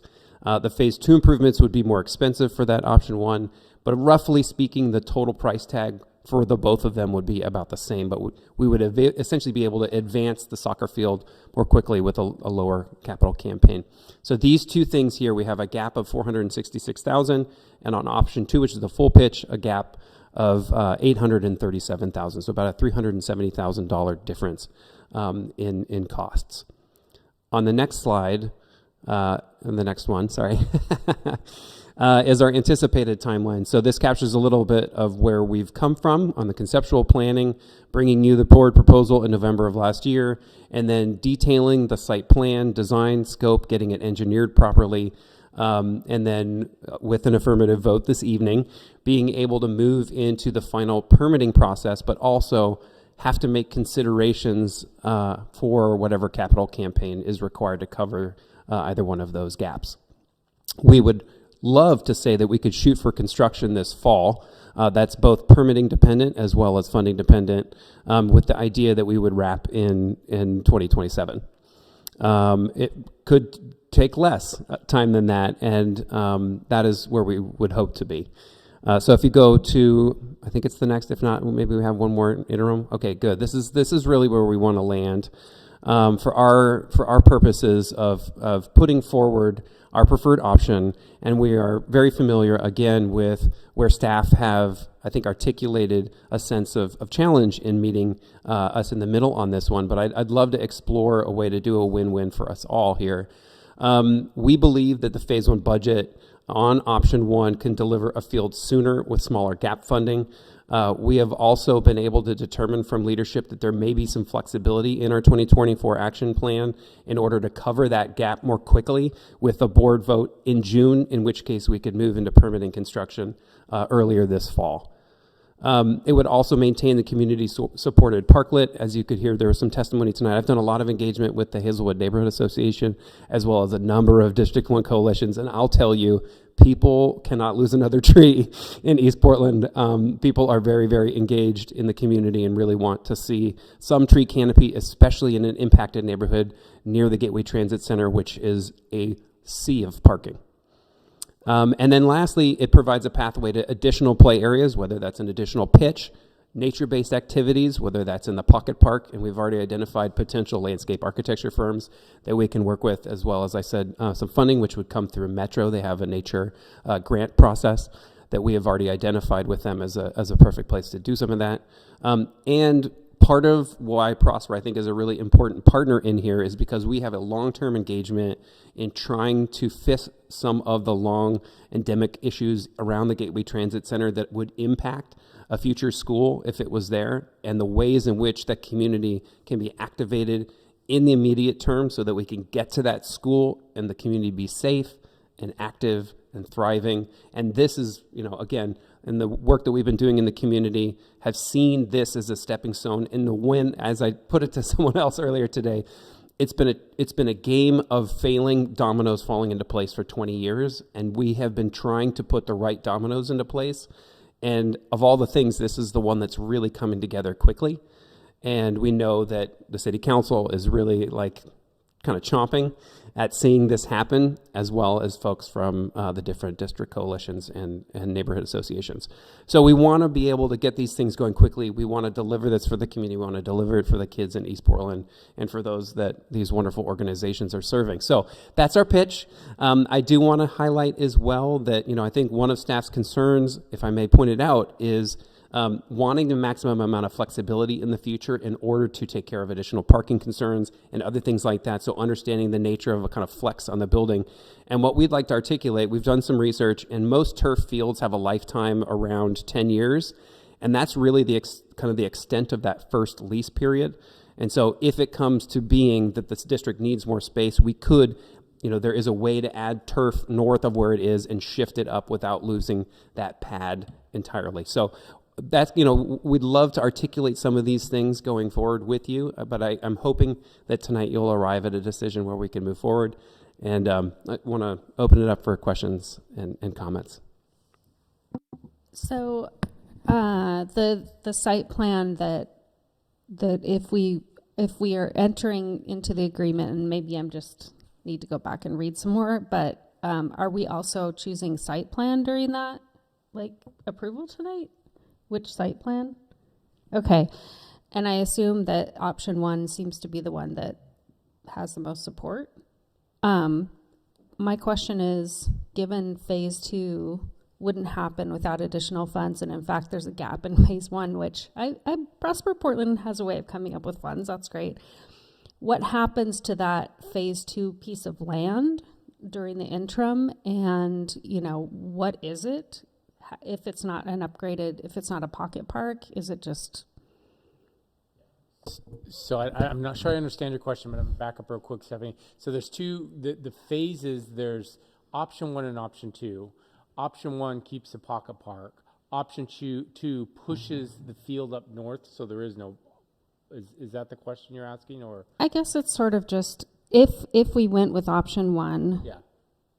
I get that the first thing you do is build the field. Right. But there's this piece of land that wouldn't be improved or turned into a pocket park unless $576,000 extra was raised. That's not even a gap. That's just phase 2 that hasn't been raised at all. So I'm just wondering what happens to it, who's responsible for it. It could end up being another one of those places where people camp. You know, I'm just wondering, like. I'd be happy to cover that question. I know Pat may want to jump in as well, so feel free to cut me off. What we articulated to AKS was to do landscaping entirely around the field so that it is not just kind of like a hodgepodge of existing pieces that are undeveloped. During the process of us doing permitting and during construction, we will be identifying all of those funding sources for phase 2. And so the ideal would be that phase 2 would follow phase 1 without very much of a gap between them. That would be our aggressive strategy, and that's what we'd be pitching for. The challenge of option 2 is that we would have a delay before that, and then potentially an additional delay after that. And so it would potentially significantly affect that timeline. And so that's really the kind of the navigation. And I understand the safety concerns, which is why fencing and security is part of kind of what will be our last articulated operations path, and something that will be communicated to the board once we lock in all those details. I guess I had questions about, to maybe the staff, of with option 1 and option 2, what happens if we have to build a school? Like, does option 1 mean we have to get rid of that field, and option 2 means we don't? Like, what is the extent of that? How much of that field would have to go away? Like, I want a tree canopy that's very important to me, but also very important to me is not having to completely lose the things we've improved on this land when we build a new school, just because you say it has a lifetime. I don't want to have to start over whenever we do decide to use this land. I want the improvements to hopefully carry on, right? Yeah, and that's why when we brought our recommendations, it was the option 2 for it up in the corner, because that left more room between the potential building and the field. So if you noticed in the agreement's up to 5 years for them to complete the project. So 5 years from now is 2031. I think your bonds fall off in 2032. So then, depending on how quickly that gets done, you might not have that much time between a potential school, so you choose to build that. And so that's really why we were looking more at the second option, because we were really trying to focus on a long-term partnership where we didn't have to then come in. It is very costly, as you see, to put that in, because there's a lot of prep work. And so if you think about, you know, our football field, when we did it, it was a lot cheaper because we'd already done a lot of the prep work for a turf. And so if you have to pick it up and move it, there is additional cost that's going to be more than just putting the turf down. It's going to be prepping underneath if that happens. So. Yeah, because I also serve on my neighborhood association. I'm the co-chair of the Portland Sustainability and Climate Commission. Tree canopy is very important. But when I sit here, I look after the interests of the district, not those hats. And for me, it looks like option 2 serves the interest of the district while still giving the community a field and a space to activate. You know, so it's kind of a hard choice. But for me, that's where I would be leaning, somewhere that we could. The hope would be that this field stays past this 10-year and that it goes on forever, because schools don't need all these giant fields. Even if there's a school there, we could keep something going and have this still be a community asset, not like you're saying, oh, in 10 years it might go away. I don't want to think that way. I want to think the best use of that space for the longest possible time. I really appreciate that. I want to just clarify one thing. I definitely wasn't suggesting after 10 years, turf dead, field gone. It was that if there needed to be additional turfing or replacement of turf, you could potentially just redo the padding at the north part where everything is right now and shift it up 20 feet. So that's kind of roughly what I was describing. Now, yes, it comes with a cost, of course. So it was a way to try and strike a balance. I like that we're being considerate of the cost in the school, but one thing I cannot stop thinking about is like this area has the worst tree canopy coverage, right? Like, the temperature is hotter. So I'm picturing these kids out there and their families in the summertime, and it gets brutal. So I'm having a hard time envisioning that space not having any sort of shade. And I am also thinking about what Gateway is like. It's hard to be at in the summer. And also air quality, just, our kids in these communities have higher rates of asthma and so forth because of the air quality. And I think 10 years without trees on that location, the kids actually breathing that air, I'm thinking about them too. So I'm more inclined towards the first option that keeps trees for as long as possible for those air quality reasons and for heat, specifically in the summertime. I have a question. If we had to build a school and we went with option 1, would we then have to get rid of that park anyway? Would we what? Then end up having to get rid of that park anyway as... if you move the field, yeah, then that would probably be part of it. When we talked about this the first time, we talked about working with option 2 and trying to incorporate trees, but I don't see that happen at all. Well, I want to be clear too. So two things.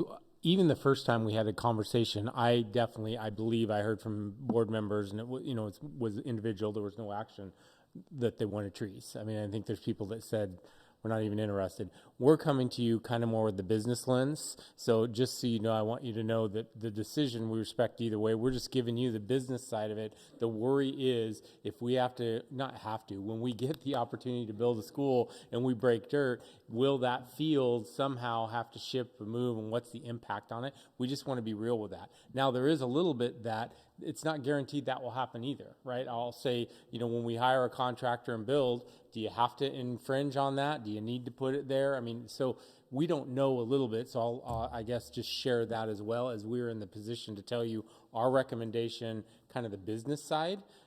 That's it. But there are some unknowns there, to be absolutely clear, right? We don't know. We haven't had an architect in. We haven't had a construction company in. Well, and I think because we met with our friends, the tree people at the city, and there's 37 trees.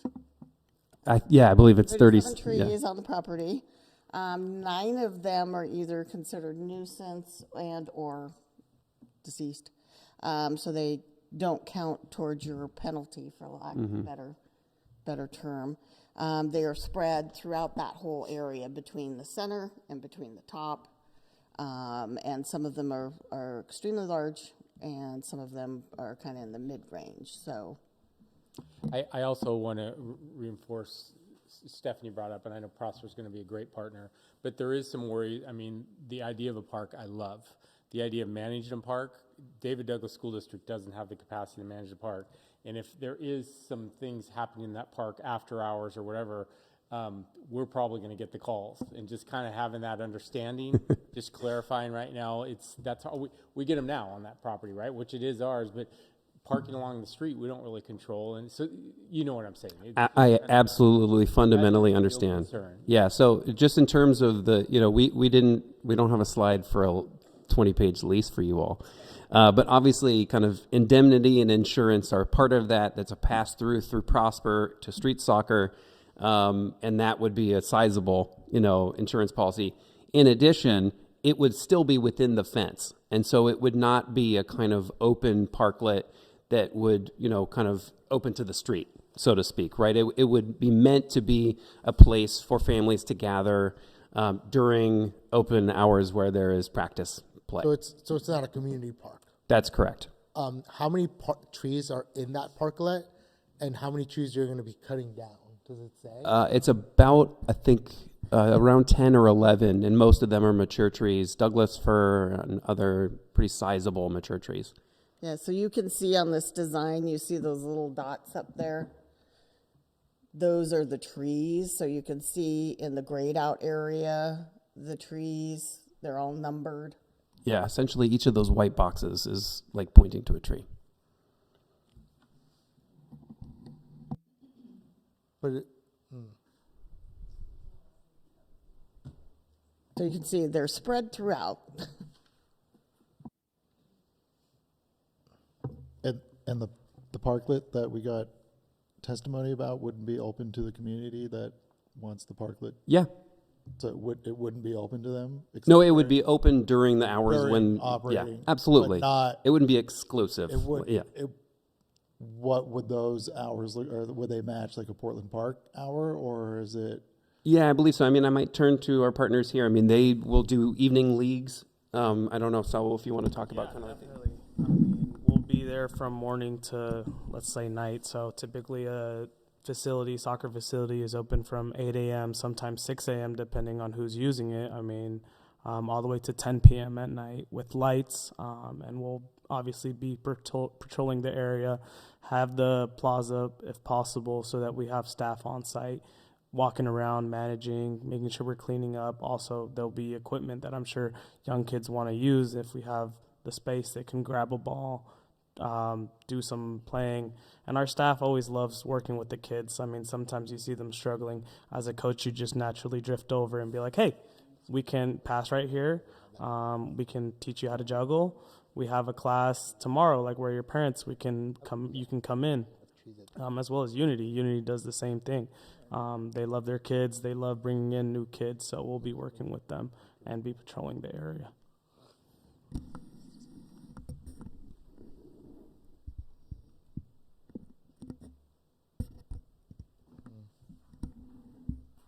Okay, well, before we get into discussion amongst ourselves, we need to move into an action item. So we would, if anyone has any more questions for our presenters before we excuse. Okay, thank you. Madam Thank you all. Chair, I would like to move approval to enter into agreement with Prosper Portland, Street Soccer, and Unity Football. Ender, second. Great. Okay, we're now open for discussion. So the action item at hand is to approve either or neither, one or two, and we can discuss now.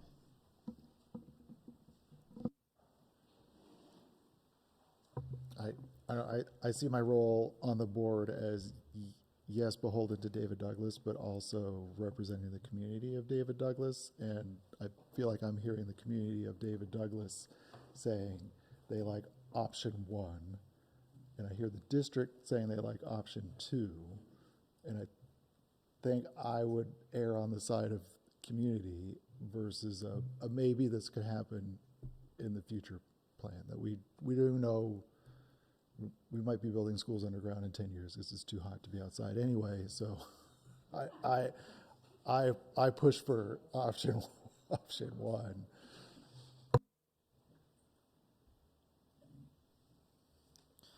And to be clear, I apologize for putting you in this situation. It's not, I mean, we absolutely understand and respect the voice of the board and what it is. We're just trying to share our thoughts, like I said, through the business lens of it, but we absolutely understand the community and the idea of a pocket park. We understand both sides. We just feel there's a responsibility to share that possible concern. So appreciate all of it. I was actually recently there with Althea, and I drove by the other day as well. And even on this map, the park has 3 trees and then a bunch of trees on one edge. So it's, if you go there, most of the trees right now are actually where we're going to build the school. There's like, that's where most of the trees are. So there will be a lot of trees there until we build the school. Then a lot of things will go away. So I think we need to have that discussion as well. Sometime what we can plant that can maybe mature in the future that won't have to be moved. So just to be clear, so that sketch in the middle is the trees.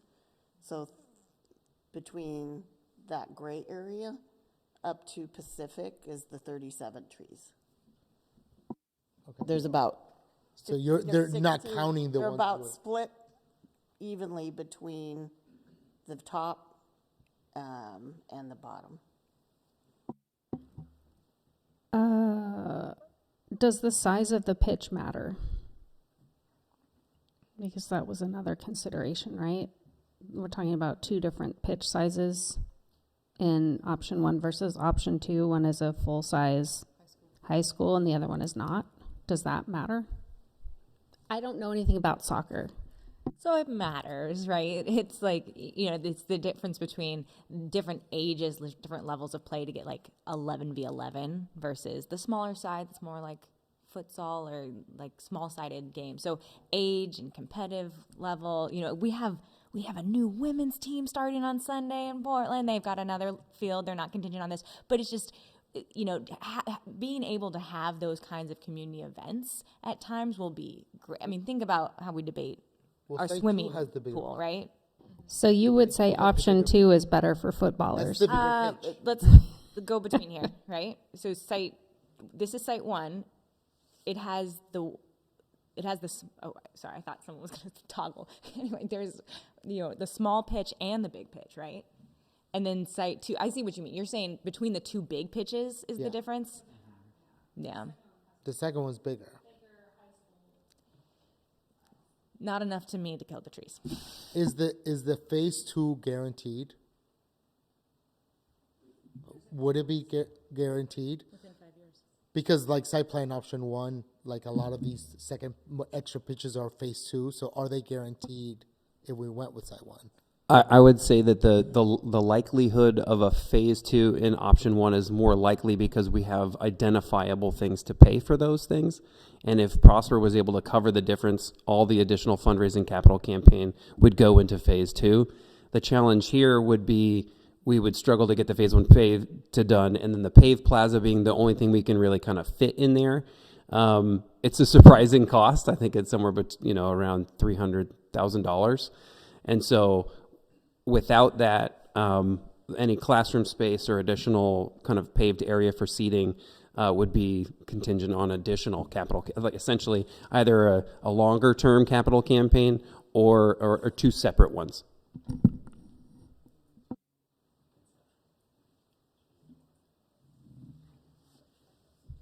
With our declining enrollment, this is really confusing to me that we're even talking about, wow, we might have a new school.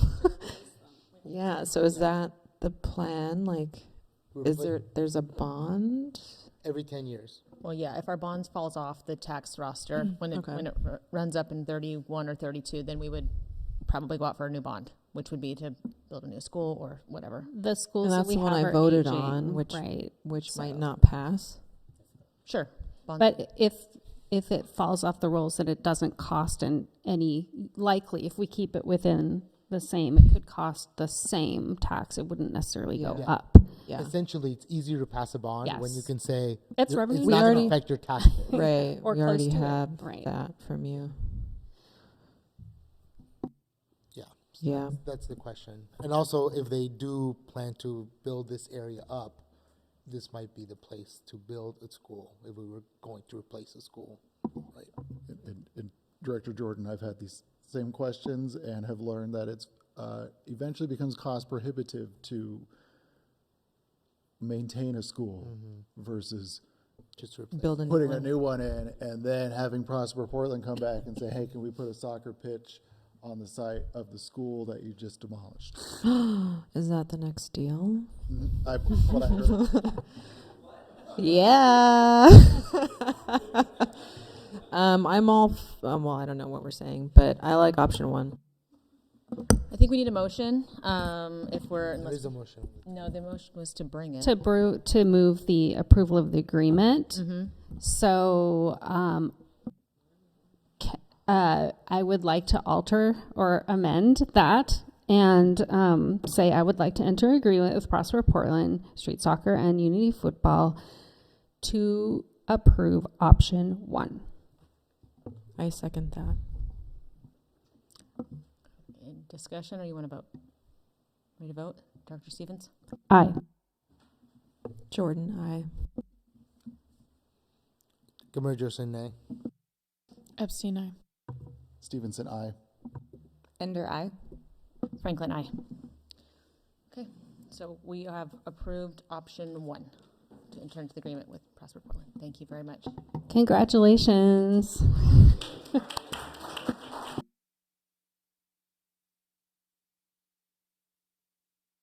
All right, now we're on to consent agenda. Can we have a motion? Move approval of consent agenda. Second. Great, is there any discussion, questions? There's a lot of things on here.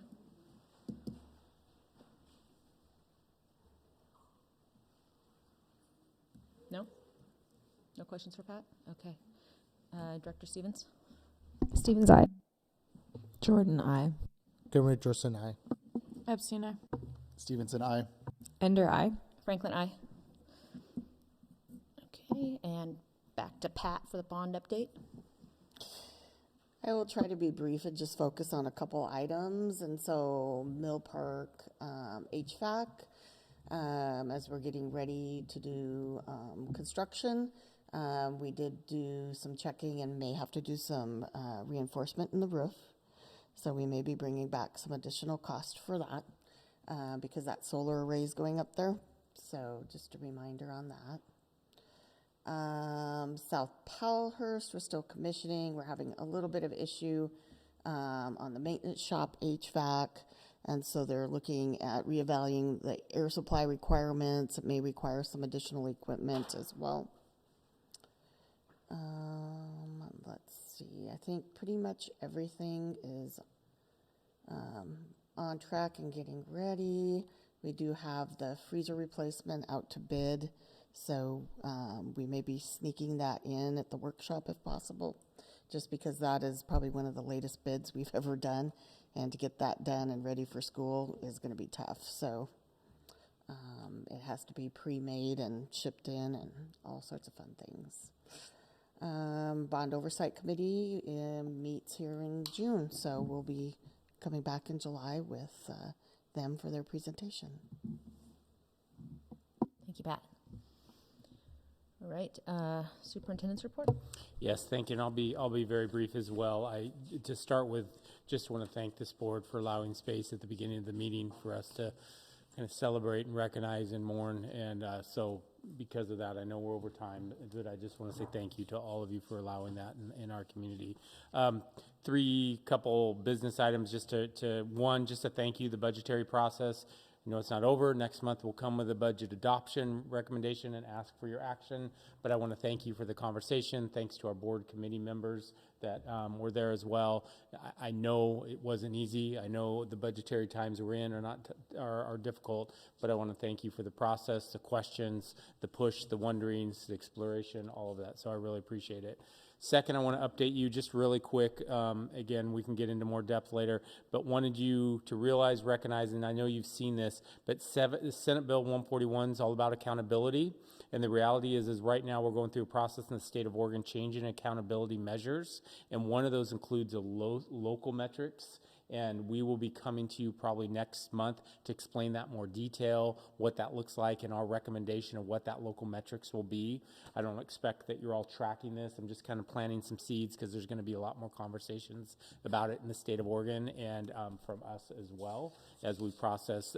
Ultimately, there are metrics that are exactly the same. They added 2 that were required, and then we have to pick 1 just for ourselves. Anyway, I'll explain more later, but wanted to plant that seed. The second one is I wanted to also recognize and just make sure you knew, and I think I've updated you here a little bit, but Executive Order 2606, basically student instruction time, we are tracking, we are monitoring, we do not see any change for next year. The temporary rules that ODE made we're in compliance with those temporary rules, but we're pretty confident those temporary rules are going to come back and rather than being scratched out and be kind of permanent rules the other way, where we will have a deficit in hours, for lack of a better term. We haven't developed a plan around that. We haven't gone through a process. I don't know if it's going to take bargaining or something with our labor groups. We've had a brief conversation that there's 60 hours there, but it might be a way we can get it other ways, other days. I just don't know yet. The instructions we're getting is it doesn't make sense to get out in front of it. They're still rulemaking. They're still going through the process. So I just wanted you to hear we're tracking it. So, but worst case scenario, there will be something to fix, for lack of a better term. And if it is something to fix, it probably will be through bargaining process. Now, a few things I just wanted to celebrate and kind of tell you about. One you heard about was our 5th grade place at symphonic strings performance. Just excited about that. But on top of that, we were notified in this one, I don't know how many years in a row, but 2026 Best Communication for Music Education. Once again, our district received that award. So on the back-to-back, yeah, so really excited about that. Also, another one that stole my thunder, but it's great. We heard from our student representative that we won our playoff game for flag football. But I'll just add a little.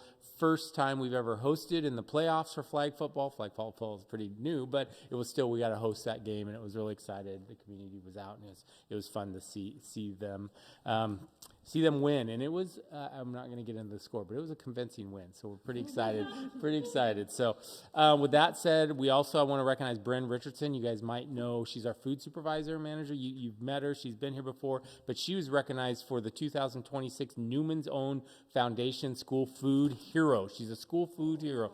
And you guys might remember or recognize part of the recognitions around Try It Tuesdays. Yep, so getting some recognition there. So pretty excited about that. Also want to recognize that our student council, it is great pride that we announced that David Douglas High School Student Council has been honored with and earned a Gold Council Award from the Oregon Association of Student Councils. And kind of there's a lot here, but this honor signifies that these student leaders are among the premier councils in the state, reflecting their steadfast dedication to leadership and service and promotion of school spirit. So congratulations to our school council. And then the last one, I'm not going to read it because of time, and we use a lot of time, but I just do want to pause and make sure. Last week with teacher appreciation, and it didn't line up with the board meeting, so we didn't get to recognize them at a board meeting during the week. But I'd be a proponent that the reality of teacher appreciation shouldn't be limited to 1 week anyway. It should be every day, every week, every month. So a thank you to our educators and recognition from last year. We did send out the proclamation. I know there was a lot going on in our district, but just thank you to all of our teachers. We do appreciate, and licensed educator, all they do. So that's it. Thank you. Thank you, Ken. Back to Pat for the financial and investment report. So we'll try to keep it quick. We are going to get our pension obligation bond analysis hopefully by the 1st of June. So that was to participate with the other districts and looking at whether we should or shouldn't go out for another pension obligation bond. The consultant will be meeting with all districts about mid-June, and then we could share the findings with you after that. Our ending fund balance in general fund is about 16.1. I haven't received really a good response from Multnomah County. They just said, oh, the one tax district came back, and there was some money that we got refunded, if you remember, last year between what Prosper Portland had for the URA that fell off. And so they said, oh, it was probably just that. And I'm like, no, here's what we assessed. Here's where we're at. There seems to be a little bit lower collection rate or amount we're seeing. So they said they would look into it. We'll see if I get a response. Our May final adjustments came in on the state school fund. There's a slight uptick on the beyond 11% numbers last year. So we had a little increase of about 40-ish ADMW for special education. For high-cost disability, we did choose the predictive rate, which was the lower payment, just because next year you hopefully won't have to make that correcting payment back to the state.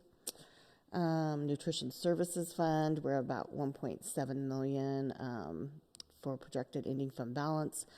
We do anticipate the new delivery tech to be delivered prior to year end.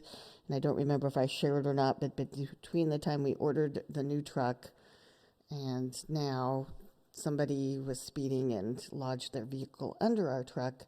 So it is running, but it was like, oh, great. Okay. So we have a claim into insurance to try and get some damage fixed. Energy Projects Fund, again, about 1.7. We did move out some construction expenses that probably won't happen by June. Transportation replacement, so you saw some buses tonight on the purchasing approvals. That'll come out of this fund, and they aren't anticipated until fall. So the good news is they seem to be coming out of production a lot faster than before, which was 12 to 18 months. So investment report, total cash, about 15.6 million, 56.6 million, the end of March. The thing I will bring to your attention is our local government investment pool, the interest rate year over year. Last year at March, 4.6%, down to 4% at this time. So we are seeing a decline, and I anticipate that the way things are going, we'll probably continue to see a decline. So any other questions?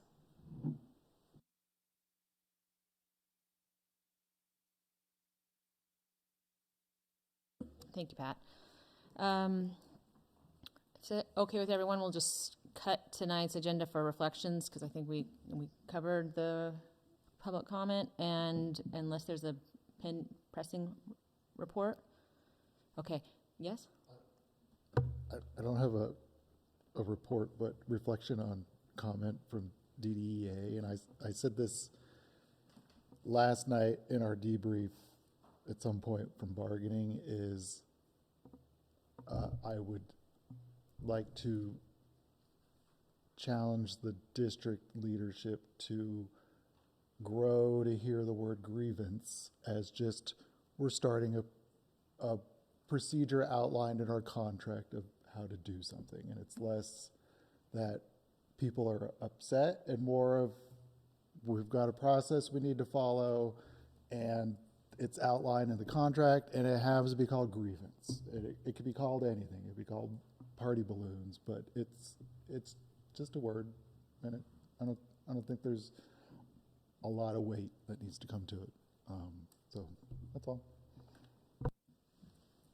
Yeah, and I'll just say, just since Sal's still here, hope that you didn't misinterpret what I said, because it seemed like you said that you didn't want people standing up for anything that's violating the contract, when I tried to make it very clear, like, if any of that ever happens, we want to, of course, talk about it every single time it comes up, so it doesn't happen, and so that we keep getting better as a district. It's just the semantics and the conversation, right? So. All right, thank you. Oh, we have one more business item, and we'll need a motion because it's an action item. Approval of PG easement at Gilbert Park. I move approval of the easement at Gilmore Park. A second. All right, any questions for Pat? Discussion? All right. Director Stevens? Aye. Jordan, aye. Montgomery Jordan, aye. Epstein, aye. Stevenson, aye. Ender, aye. Franklin, aye. All right, and with that, we're adjourned from general session. We will resume in a minute for executive session.